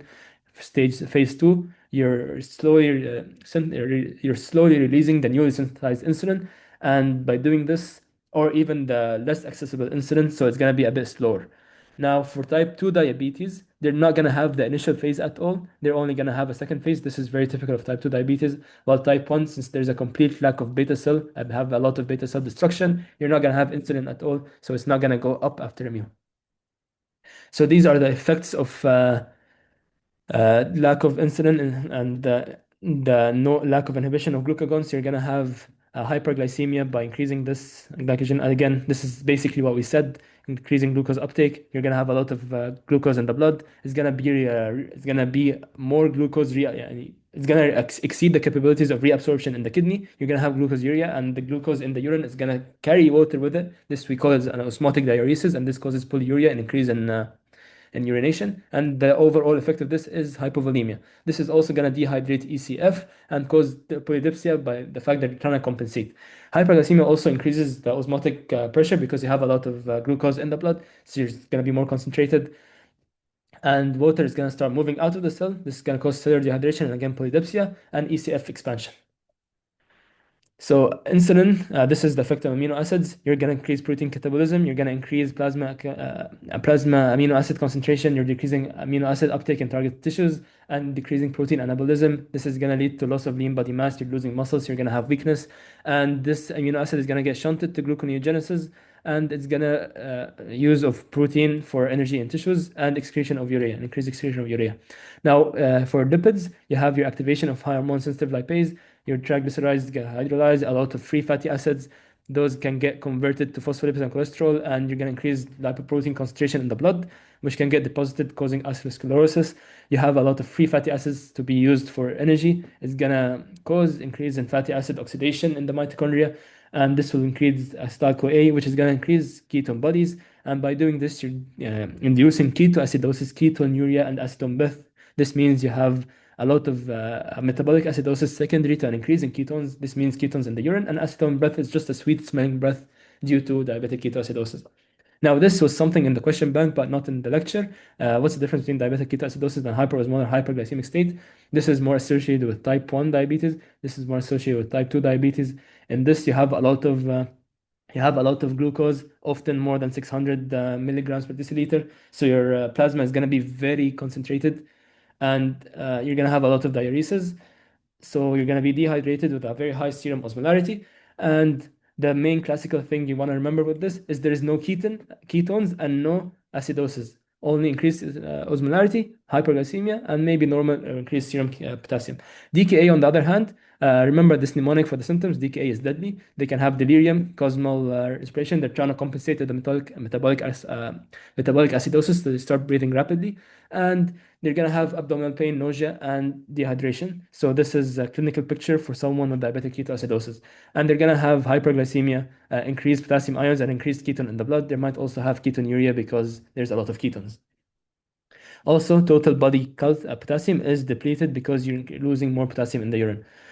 Okay, so now let's say someone took there's insulin dose of medication and didn't eat afterwards. He's gonna have something called hypoglycemia, and this primarily affects the brain. If it's over 50 to 70% milligram per deciliter, he's gonna have increased excitability of nervousness, trembling, sweating, and hallucinations. So they're gonna feel this first, and they're gonna feel something is wrong. If it falls below, they're gonna have decreased muscle tone, seizures, and disturbances of consciousness. So this can eventually lead to coma, and without treatment, it's gonna lead to brain damage. So what are the compensatory mechanisms to your body?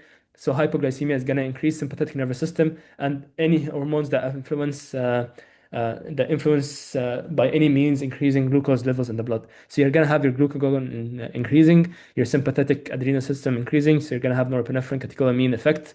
You're gonna have even eventually cortisol and growth hormone. Your body senses symptoms that nothing is working. So what do? You just give them an injection of glucose, maybe even tell them to drink some fruit juice or something. Now, let's go over this last concept of metabolic syndrome. Metabolic syndrome is like you're just looking at different factors that could increase someone's risk of developing cardiovascular disease or type 2 diabetes. So you have your elevated blood glucose, hypertension, dyslipidemia, or abdominal obesity. And you have to, in her practice question bank, she had some questions involving these values. You had to know how many risk factors someone had to develop metabolic or of the metabolic syndrome criteria. So this is the blood pressure. 130 over 85 or greater, more than 150 triglycerides. Remember this less than 50, less than 40 for HDLC. And the central abdominal obesity, they have a lot of central obesity over here, as you can see. And this will be greater than 35 inches in females and greater than 40 inches in males. And remember that other causes, for example, like smoking, can increase blood pressure by nicotine. And someone who has previous history of someone who has previous history of family history of cardiovascular disease is probably more at risk too.